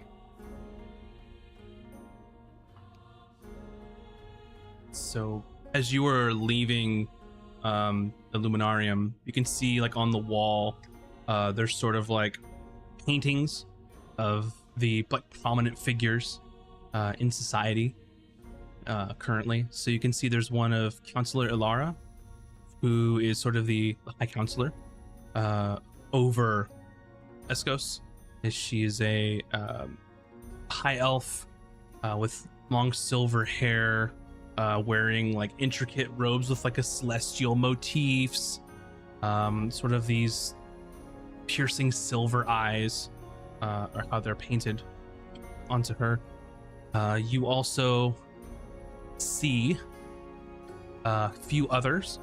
There is Lara, Tavish, there is Tavish, Lysandra, Valen, Malus, who are other counselors of the other districts. Male tiefling, a female ASMR, a male half-orc, and a female tabaxi are all sort of there with their respective districts. You see a painting of the Dawn himself, High Warden Ilarion, who has like radiant golden skin, silvery hair, these sort of celestial blue eyes. And you can see that he's pictured wearing like a simple like tunic, and there's like a glow emitting from underneath the tunic, almost like a soft ethereal glow. Oh, what a putz.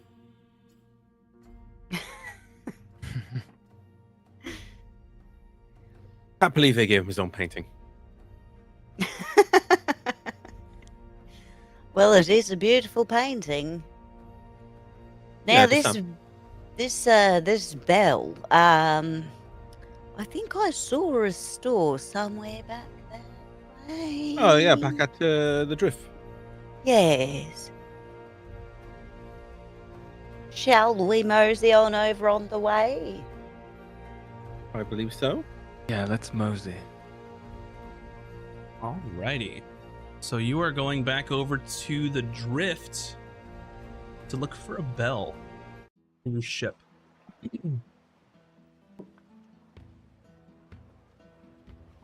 To replace the other one, I'm assuming. Yes. Alrighty. Got to keep that crew in check. So you can go over to what's called Starhaven Provisions to find some goods there. And there is a woman there who is appears to be a high elf, blue eyes, sort of grayish hair, and is sort of just wearing some simple clothing and tending to the shop. People could easily float down one of the many tributaries to get here. She has things laid out, and there's also sort of a storefront behind her. Good day, madam. Hello. Is there anything in particular that you're looking for? There is, in fact. I am looking for a ship bell. One to notify the crew, like an alarm or get everyone's attention. Ah, interesting. You see what I have. And she's looking like in front of her is like just small items that you can put on the water, and then she sort of gets up and walks across a couple of like rafts and then goes into the storefront. Sort of rummages around for a bit, and she brings out sort of a bell that's maybe like yay big. Looks like it's made of silver, has like some intricate like carvings in it. And she goes, I do have this, an exquisite piece. I would charge you 2 gold for it. It is real silver. Does silver fare well in the salt air and ocean? What's that? How does silver deal with the salt ocean and just like, does it erode? As long as it's well taken care of, it shouldn't be an issue. Anything else like metal on your ship? Is it sterling silver? But you do see as you're looking closely at the intricate inlays of this are basically like a mosaic of like the Lotus King and his teachings around this bell. Do you have anything more? I was just say this. Simpler, maybe not as so ornate.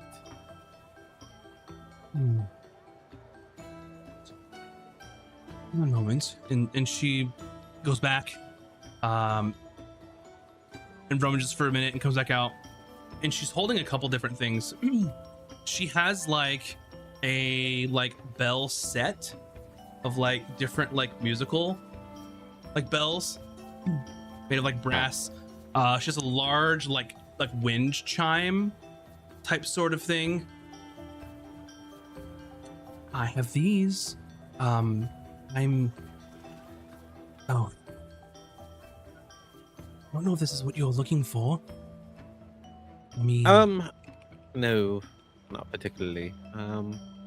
If you're looking for a sort of a custom like piece, sort of, you might try down in the Crescent, perhaps. You can commission someone to make a bell for you. Don't know how long it would take. I don't know if it'd be more or less the same. But I do have this one. It's right here, and I think it will fit your purposes.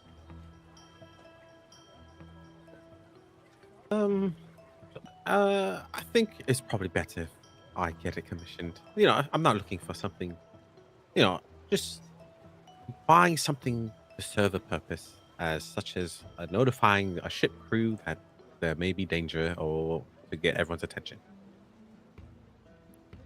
All right. It's a little too fancy for our crews, what 1 he's gold. saying. 1 gold. I'll sell it to you. How much would it cost to commission usually? I have never commissioned a ship's bell. I would assume that. Well, I don't know actually. It could vary based on materials and whether it's a rush job or not, and who you go see. So it could range from a gold or a few to several. I depends on your preferences, I suppose. I think it's. I think I'll go to the shipyard. Thank you. They might have what I need. 6 silver. Lowest I'll go is 6 silver, and it's yours. You won't have to wait. You won't have to commission anyone. It's Can I great have a deal. look at this bell, or just want to have a closer look Actually, at it? take a look. Yes. Can I investigate it and just see if there's anything sus? Nothing suspicious about this bell at first glance, but give me an investigation roll. Oh,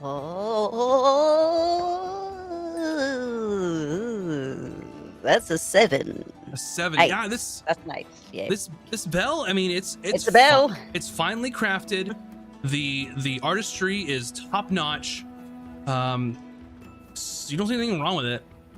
You're not sure why Azric doesn't want it. Like, you got this thing's to steal at this point. I mean, it's a bell. It looks like a bell.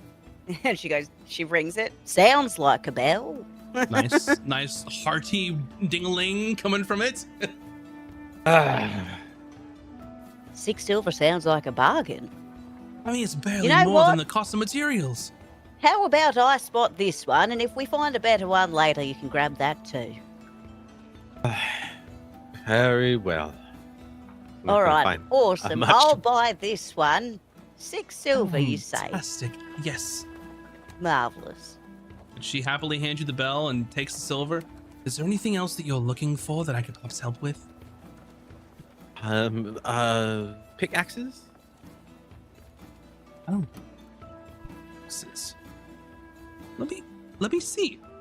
And she sort of comes back in, and it's just like, it's almost like a back and forth. She's like hopping across a couple rafts, digging around in like this hut that she has behind her on the storefront.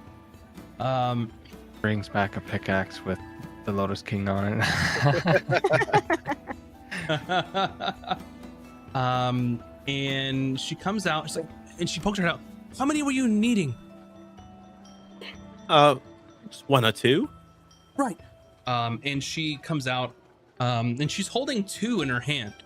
And one is a bit smaller than the other.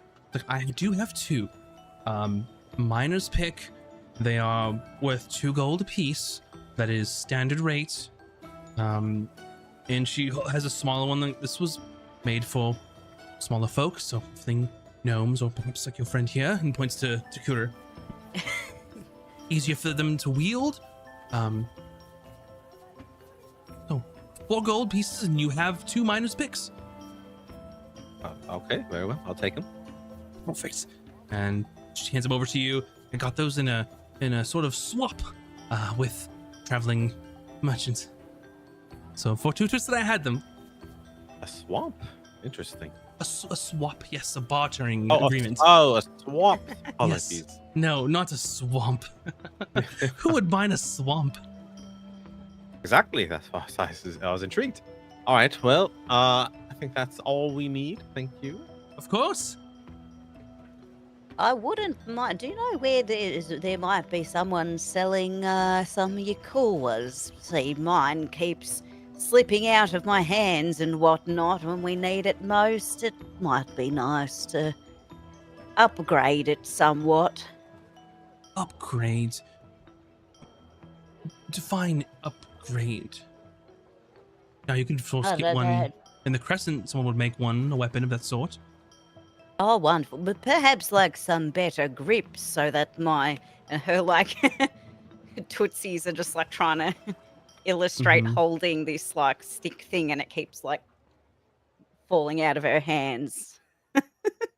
You're talking about sort of magical enhancements.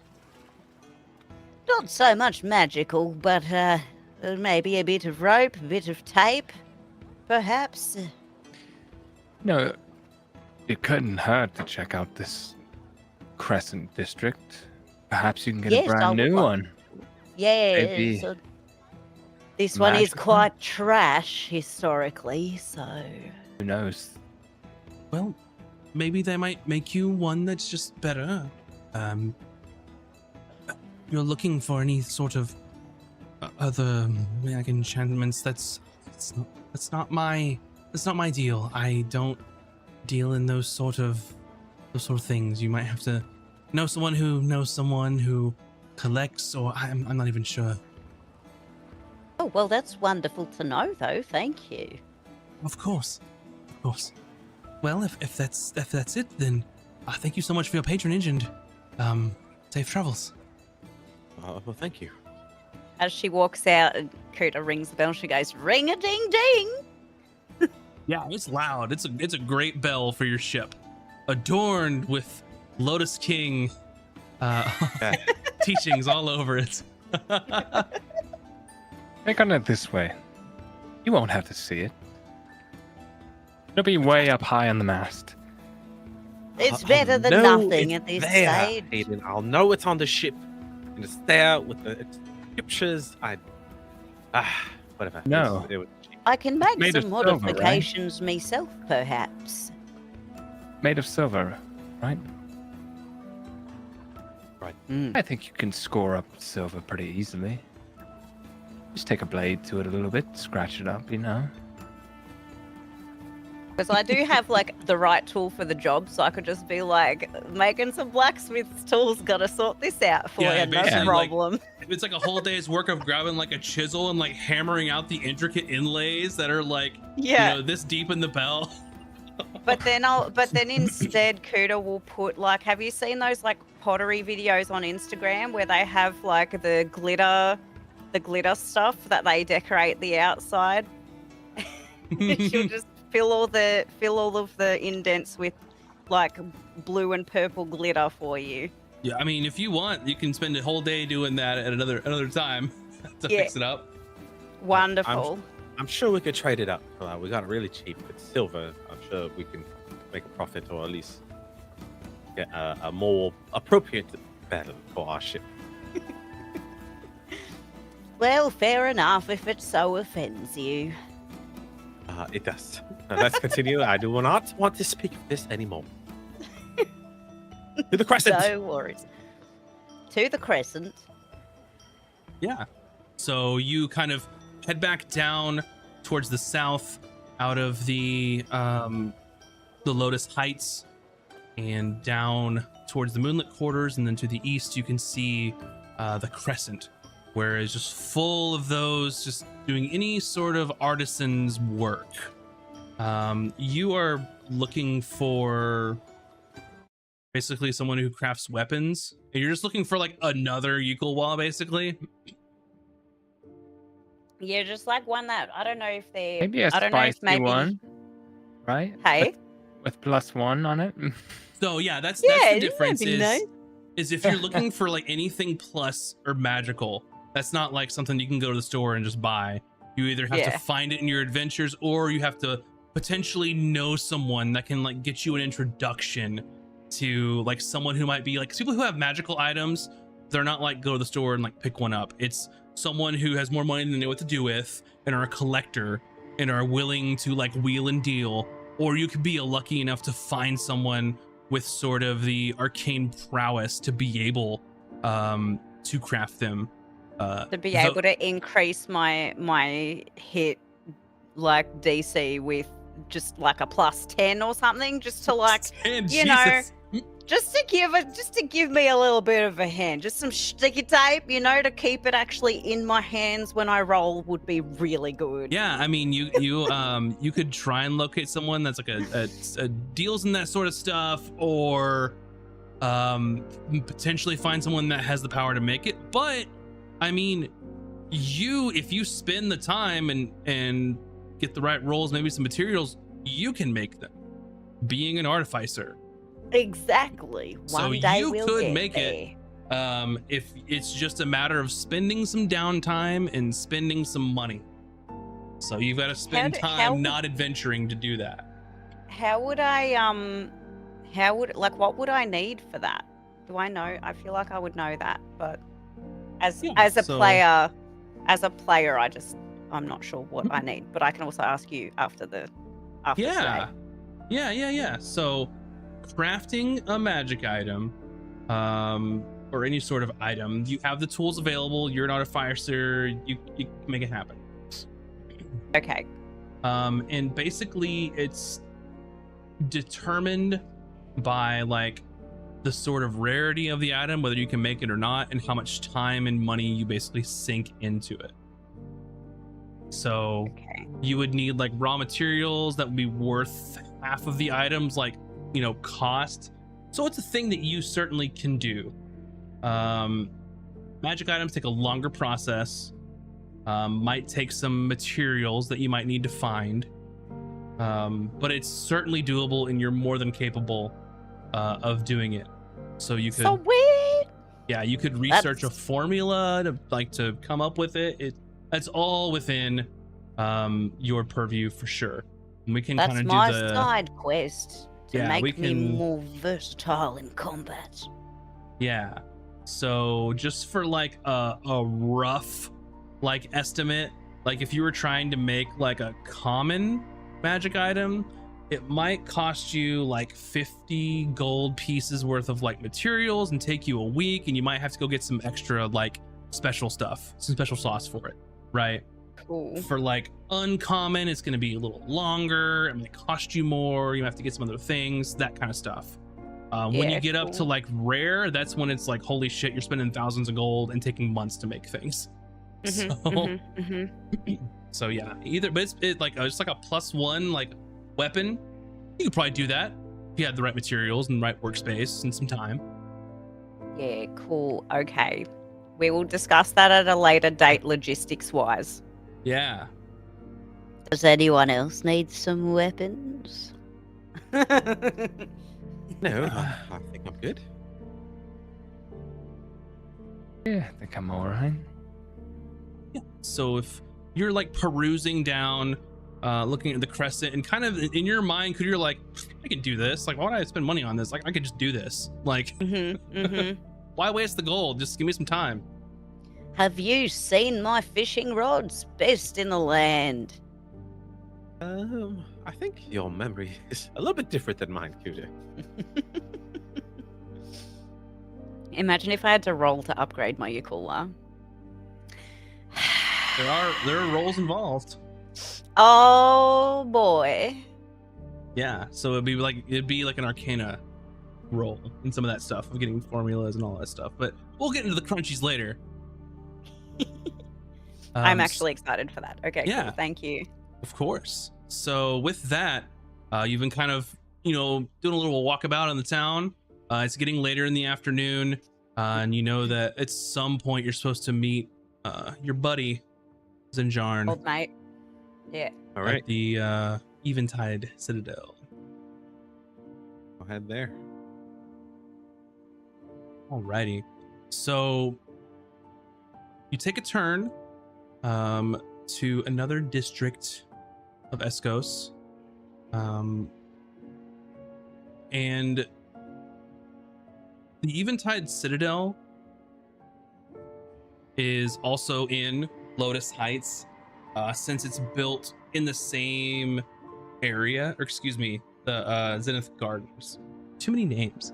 In the Zenith Gardens, so it's in the same area as the Archive, because the Citadel is sort of where most of the warrior type folk spend most of their time. The Zenith Archives, where the archivists will spend some of their time. So you head over to the Zenith Gardens, beautiful landscape, and then there, sort of at the ends of the district, you can see both locations where the Eventide Citadel is like this grand, like towering fortress constructed from like this dark stone, and it's contrasted with silver accents.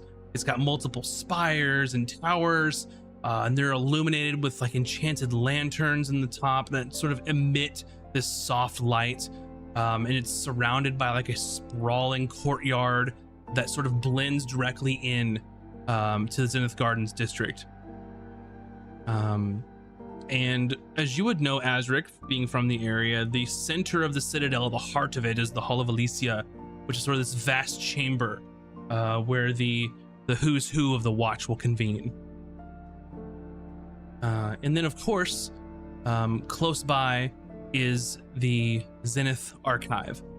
Similar in construction as far as the materials, but less of a fortress and more of sort of a building that would be esteemed for knowledge. You've got similarities between the Luminarium with the vaulted ceilings. You've got sort of stained glass windows and such. A couple of tall spires here, but a steeply pitched roof. Sort of a inviting large double doors that are just constantly open as members of the public are allowed to come in and out. But you arrive at the Eventide Citadel in the courtyard, and you can see your buddy, the Jarn, is there, and is sort of, looking, kind of expecting, and he sees you. He's like, "Oh, good to see you all. I'm so glad you could make it. This is the Eventide Citadel in all of its glory." Well, then, John, it's very good to see you again. Of course. It's beautiful. What a marvelous place. So, right down to it. We have lots to discuss, I'm sure. I did not locate, Jacinda. But I did speak to some people that perhaps may know what she is doing or where she might be. Apparently after she renounced, the order, she decided to, of course, go on her own, and it's said to maybe have opened a sort of a herbalist, apothecary sort of shop. I looked into the Crescent. I didn't find anything there, and unfortunately that was most of my day. Perhaps it's the Dusk Harbor, perhaps, really I wouldn't think it'd be in the Moonlit Quarters. Maybe it's outside of the whole city. I'm not entirely sure. Oh, well, at least thank you for trying, at least. I'm sorry that I couldn't give you more concrete information, but if I do hear anything, I'll be sure to try and relay it back to you as long as you're still in the city. Yes, please, very much would like that. But we're here to meet your friend. Yes, of course.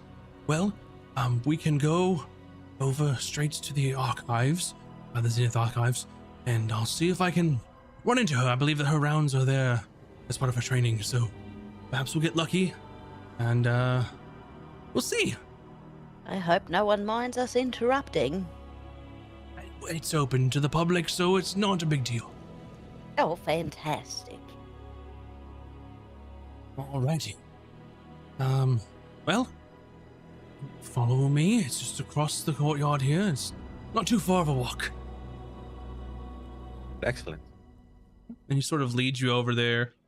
In the Zenith Garden, this is just a beautiful, atmosphere. Very well kept, very well tended. Sort of hedgerows and exotic plants and such. Magnificent. And you make your way over to the Zenith Archive, and he leads you in. Vaulted ceiling, vast, grand room, wall-to-wall bookshelves of whatever your heart may desire.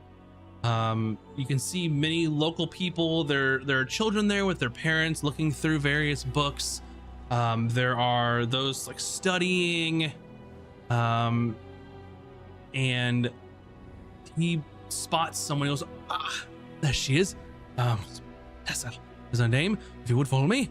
And he leads you over to a young halfling woman. She's got these auburn hair, these sort of twinkling green eyes, and she's wearing sort of plain robes, sort of a slight contrast to Zenjarn is sort of wearing more plain armor, sort of a distinction in sort of what their specialties are going to be when they finally reach the next stage of their training. And she looks and goes, hello, what, Zenjarn, you have friends, hello. And she looks like the kind of person that her mind is running a mile a minute, is always panicking about something, it seems like. A little like Emmy? Yeah, you could definitely draw a comparison for sure. You'd really get along with one of our friends. Oh, that's quite nice. Not a lot of time for leisure, but maybe one day. Oh, as my friend Zinjan tells us that you're initiate archivist here? Yes, I am. Been a couple of years. Maybe one day I'll be an archivist. I'm not entirely sure yet, but I'm working really hard, and that's why I have no time. I have to study quite a bit. Tessa, my friend Azric here and his friends Hayden and Kuta wanted to meet you. Miss Loggerhead is quite interested in the Zenith Archive and is doing some amazing work and research of her own and wanted an introduction. Maybe you could... Oh, yes. If you have any contacts at the archives, I would love to be acquainted. Well, I'm at the archive, and I'm still training, but I can answer any basic questions you might have, and yeah. What questions did we have? I thought you wanted to. Oh, yes, that's right. But I was told that there was perhaps a restricted section of the archives. Do you know who I might talk to about that? The sponsorship process, that's right. I'm not allowed in the restricted sections, so I can't sponsor you. Why do you want to go there? Oh, we just have so much research to do. You know, we just went to the museum. Wonderful place. So many amazing artifacts that I wanted to learn more about, which, to my understanding, that knowledge isn't particularly open to the general public, but we apparently had a good word put in for us, so we were simply trying to, I guess, find someone to discuss that with further, and you seemed the closest we could find thus far. Well, that's the thing is you are the general public and you're not allowed back there. So you have to be an archivist or a member of the Watch to reach the restricted sections. Unfortunately, now I know that some people have been sponsored by archivists, or even, well, I have known the head archivist or the master archivist to have sponsored people, but Mr. Thalgrim, that's his name, correct? Oh, yes. Oh, yes. I know that, well, my one person that I'm learning under, Archivist Silvari, she has also sponsored people, but I don't know if I'm in a position to ask her to do that. We certainly wouldn't ask you to do that, but I would love to ask her myself. Okay, I'm assuming you have a really good reason that you would be more than happy to share with her. She leans in, Kuta leans in, and she goes, "A reason that could end time."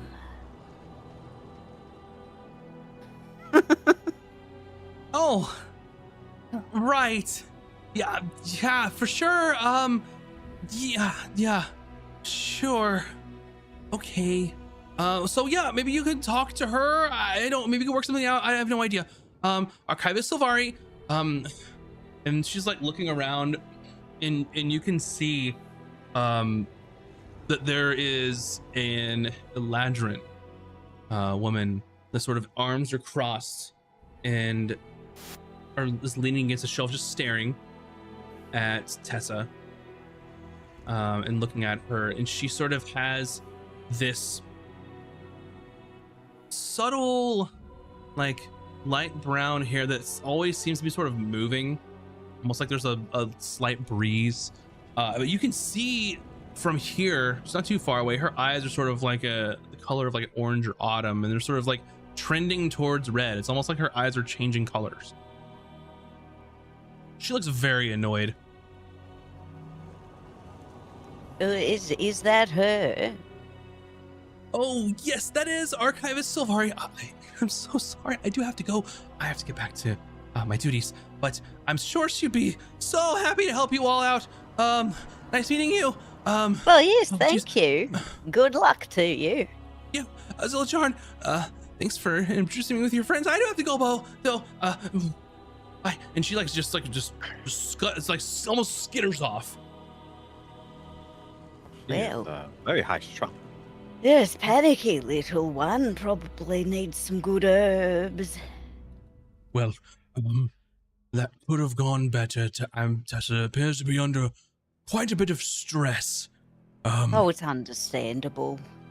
If let me know if you need anything else. You'll know where to find me. I do have to get back to the Citadel, but I'm glad I could at least make an introduction and give you a point in the right direction. So, Oh, yes, absolutely. That's all we wanted. Thank you so Yes. much. good to see you all. Just come visit or something. It'll be great. Oh, yeah, of course. All right. See you. And he sort of walks out, makes his way out of the archive. Well, I see two possible paths forward. One, we somehow get in the good graces of the archivist over there. Or they did mention having the sponsorship of a watchman. We know one now. Well, So- yes, that's why I did think that was quite odd, I suppose. You don't know what you don't know, right? And she doesn't know that we've met our old mate yesterday, so... So, correction is that the Watchers are allowed in the restricted areas. Only archivists can sponsor someone that's not in the Elysian Watch. So if a high enough rank in the Watch, you can come and go as you please. But since the archivists are the stewards of Zenith Archive, they're But the we ones need that... their permission to go into Yes. Google stuff. Yeah. Yes. Okay. Exactly. Good point. Never mind. I see one. My hope is potentially if we make Silvari's acquaintance that we might barter our services perhaps and gain ourselves a sponsorship. Perhaps we can even talk to the Master Archivist himself. Who knows? I mean, doesn't look like the most friendly of sorts, so we'll have to be quite careful. And I'm not the Oh. most charismatic of turtles, I admit. So as you're in your little huddled discussion, you hear a voice almost from like the other side of the hall. It's some like awkwardly yelling across the room at someone they might know, and you hear, "Who to Loggerhead?" Oh, it's been quite some time. And you sort of turn and you see an elderly gnome with a very well manicured sort of like mustache with twirls and like a little pointy goatee, wearing clothes way too expensive to be like walking around in. And Cooter, you immediately recognize this person as Sylvanor the Scholar. He is sort of a mop of unruly hair, has some spectacles, always seen with like a parchment and quill in his hand. One thing that you know about him is he's an asshole. And he has publicly refuted some of your findings, some of the things that you've researched. And he has denounced you as basically like a wannabe like scholar. He thinks you're a fraud, essentially. Oh, not this dropkick. He's the worst of our scholar friends. Oh, Sylvanor! Fancy seeing you here. Well, I go where the knowledge is, and this is where the knowledge is. And I see that you are brushing up on your knowledge, as you should. Some of your opinions are just laughable.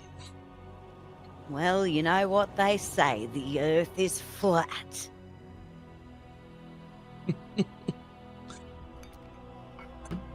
What are you Just kidding, they doing don't here? say that. That's what you think they say, but they don't.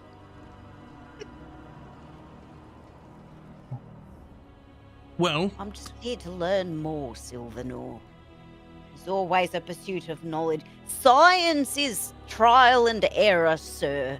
Well, hopefully you don't share any of your learnings anymore, because you're so easily refuted. Your postulations. Oh, just you wait. Listen, I'm going to make it my mission in life to be a point of friction for you. Your postulations about the catastrophe, your sort of musings to yourselves about the mouth are dangerous and ill-advised. Someone of any sort of standing and stature in the respected academic community wouldn't spew such nonsense. Now, since I put you in your place, I've heard very little of you, and I'd like to keep it that way. That's just how I like to live my life. Alone, with the only thing that cares about what I have to say is me. This is all happening right in front of us, right? Oh yeah, he is brazen and he is speaking loud enough for anyone who cares to listen. He's to an hear it. asshole, an asshole. Hayden will step up next to Cooter and try to tower over this guy. He looks up lean- at you. One of the people of the earth. The normal folk. What can I do for you? I'm gonna bend down and get nearly face to face. You know, there's other things that are just as dangerous as the whole, right? Oh, do tell. We're looking at it. You really renting violence to Silver Nor the Scholar? Please be my guest. Do your worst. I would love to see them throw you under the council chambers for laying a thin little finger on my head. You're more than welcome to try. I don't fear those that go towards violence because, in your mind, that's the only thing you know. You're just a hammer. And when you're a hammer, all of your problems are just solved by thinking everything else is a nail. And you seem to think that everything that can solve your problems is money. It certainly does help. Did you catch my last publication, Mrs. No, it Lockerhead? seemed to have gone right past my heart. Well, I am pleased to say that I now have an Right office. into my outhouse. Well, I have an office here now, so come by, I'll autograph one for you. No, I find it rather curious that as a person who's a scholar and seeks knowledge, that you fear to learn of something so mysterious that we could gain so much knowledge from. I do not fear knowledge. I fear knowledge in the hands of a buffoon, such as your friend, and gestures to Cooter. Ridiculous. Do you No all idea smell what you're that? talking about. Smells like shit. The bullshit coming out of your mouth there. Oh, yes, he's full of it. Insults, violence, insults. We're running the full gamut here. See, that's the problem with you types. I wasn't threatening violence. I have some very interesting connections, my friend. Do tell. Who are your interesting connections, my mysterious half-elf friend? See, Are they the butcher? why would I reveal Perhaps the baker. my secrets to you? I'll just Well- hold them over your head for the time being. I know your name. I know you have Yes. an office here. Are Makes they you perhaps easy. Counselor Elara? Is that one of your connections? Fame. She's one of mine. Oh, perhaps it's Master Archivist Fulgrim Stoneheart. Do you know him? Because I do personally. A lot of name dropping to make up the lack of your confidence. It Your seems you're friend- extruding your arrogance because of your intelligence, or perhaps the people you know, or the money you make. But outside these walls, you are nobody. Well, that is not true. I am quite somebody in Rosendon. That's for sure. The places that no name matter. There's a dropping. lot right Oh. there, doesn't it? But I do apologize that we offended you with threats of physical and psychological pain. I And can we will be on our understand. way. I can understand the sort of primal nature to want to protect your friends like they're one of your pack. I meant no offense to you all, just I don't know why you keep such company. So, I'll go back to doing whatever it was I was doing, and hopefully, Miss Loggerhead, you can find some room to fit some sense into that skull of yours. Maybe you can find some better fitting pants. Oh, Sir. all right, Tutor. You've done enough Yes. damage. God awful ensemble you have, so garish. Oh, yes. Well, enjoy perusing the public section of the archive. Good day. And he's Good day, sir.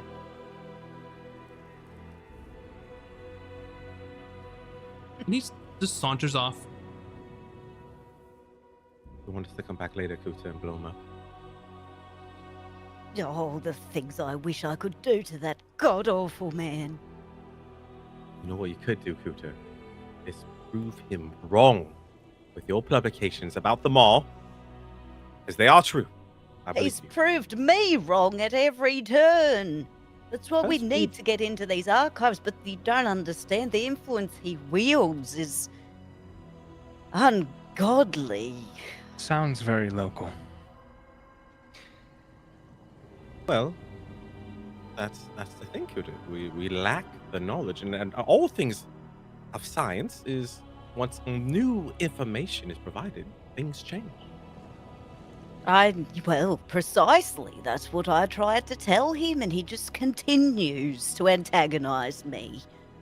It's like, we publish the information we have at the time, but he's the one who has the resources to further explore those things. So, of course, if I had those resources too, I might have, debunked myself and moved further on with my research, but I just simply couldn't.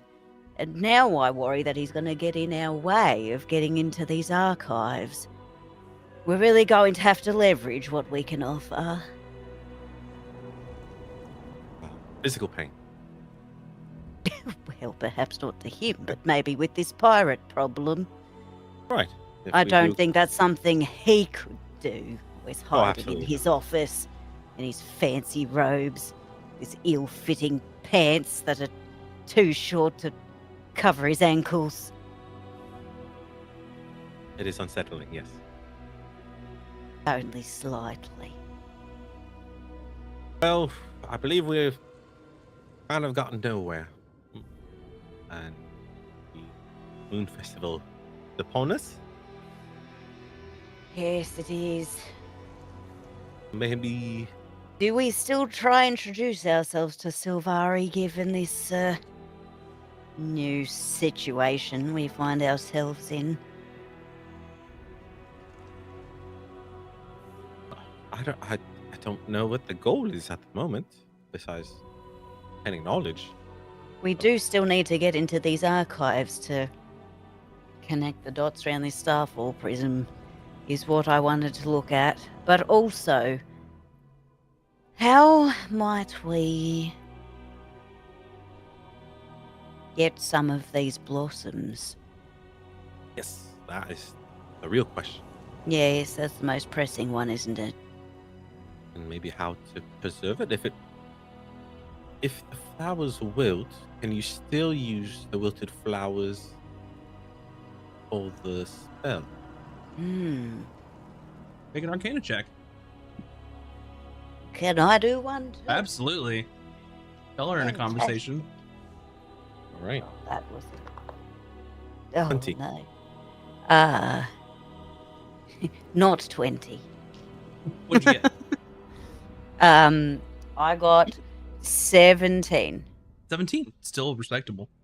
Hmm. So you all are kind of thinking around this. And knowing the nature of this blossom, regardless of the state that it's in, it should still suffice for an ingredient for the spell scroll. You just have to get it once it blossoms. So the trick is getting it after it blossoms, and then from there you can use it. What's the use by date? Yeah. Yeah. So we just need. Because we'll need to get all the other ingredients before it's completely like, or is it kind of like, you know how like when you squish flowers in a book, you can kind of still use them that way as long as we just have. Okay, cool. As long as you have it. Yeah, so we should have time then. Okay. Well, on the day of this festival, wouldn't there'll be several folks walking around, perhaps with these flowers? Maybe we can just nick one. How skilled are you at the picking of pockets? No worse than the next man. Well, I mean, if you're talking about me, you'll know when I'm standing next to you, much less with my paws in your clothing. I have. Well, except for that some one lady, she experience. didn't see me. I am quite small, you're right. Well, Mac, you said these flowers are at the Twilight Sanctum? Yes. So they are singularly cultivated by the Order of the Lotus Robes. So they are the ones that have the knowledge, the know-how, and the diligence to actually grow things to be able to sprout into a blossom. And on the festivals, when it's the full moon, in reference to the Lotus King, they give it as an offering to the Lotus King in sort of a ritualistic manner. And once the rituals are over, they're collected, disposed of, kind of, so that no one else possesses them, because no one else can possess them unless they're part of the order. So if you were to pickpocket it, you could get one, assuming the person, would notice it's gone at some point, then that could be a cause of alarm. Maybe we should scout out the Twilight Sanctum where they're held, how they're cultivated. Get a lay of the land and go from there. Maybe we can steal a bud and put it in a pot, and then during the full moon it blossoms for us, and we're out of sight, out of mind.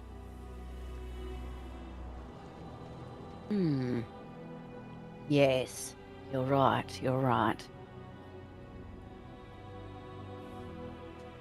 Make a nature roll.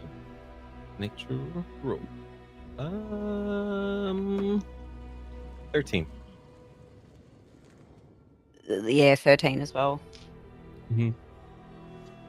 I'll say Plus like, 7, let's go. Yeah, so for Cooter, you're like, that might work. Like, well, transplanting is like a pivotal moment in a plant when it's more likely to die. But maybe if you were able to, like, be careful, it could work. Azric, as you're thinking about it, like you've seen this place. You were in there. Any attempt that you've seen to try for anyone else to try and grow this, or like it's shot in the dark at best. You better have something to be able to help you do this hopefully have a chance of success. Because just like taking that bulb, put into a pot is a surefire way to make this thing die before it blooms.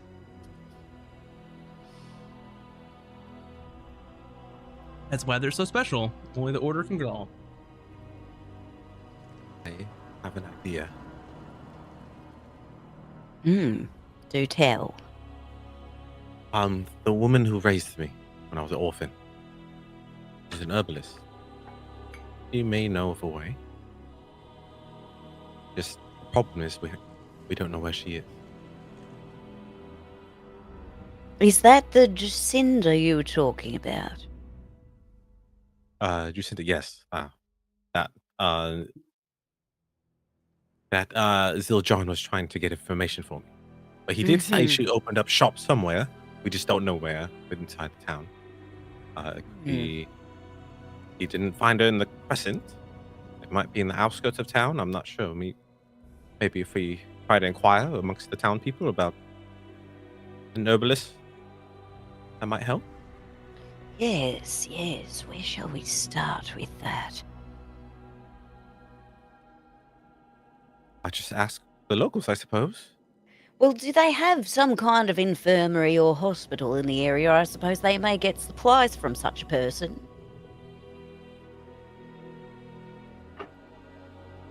I mean, yes. That The- might be a good place to start. She turned away from her faith, so I don't see them wanting to work with someone no longer aligned with their views. Oh, that's unfortunate. Perhaps maybe in the lesser, how do I want to say this? The slums, maybe. Perhaps. Well, maybe we can go and I can do a little bit of charity work there myself. Need a little bit of a pick-me-up after that situation earlier. I guess I'm gonna roll an investigation, Max, or What are you trying to figure out? basically like going to looking for an herbalist shop that came up probably around the time where I left, Mm-hmm. or news found out that I was gone. Yeah, go for it. So you double back, you know it's not the Crescent. You start asking, Dusk Harbor, where there's a lot of different shops and things. Dirty 20. Dirty 20. So some of the locals point you in the direction of the Moonlit Quarters, which is typically where the city's inhabitants will reside. But maybe she's got a shop out of her own house, kind of just doing it that way. There is mention of there is someone that is outside of the Twilight Sanctum that has been known to help those in need if the need arises. Okay. And these are two different feats or same person? Different information from different people, so maybe yes, maybe no. All right. Yes, question mark? Yeah, you're talking to different people. Have you heard of this person? Do you know where this person's place is?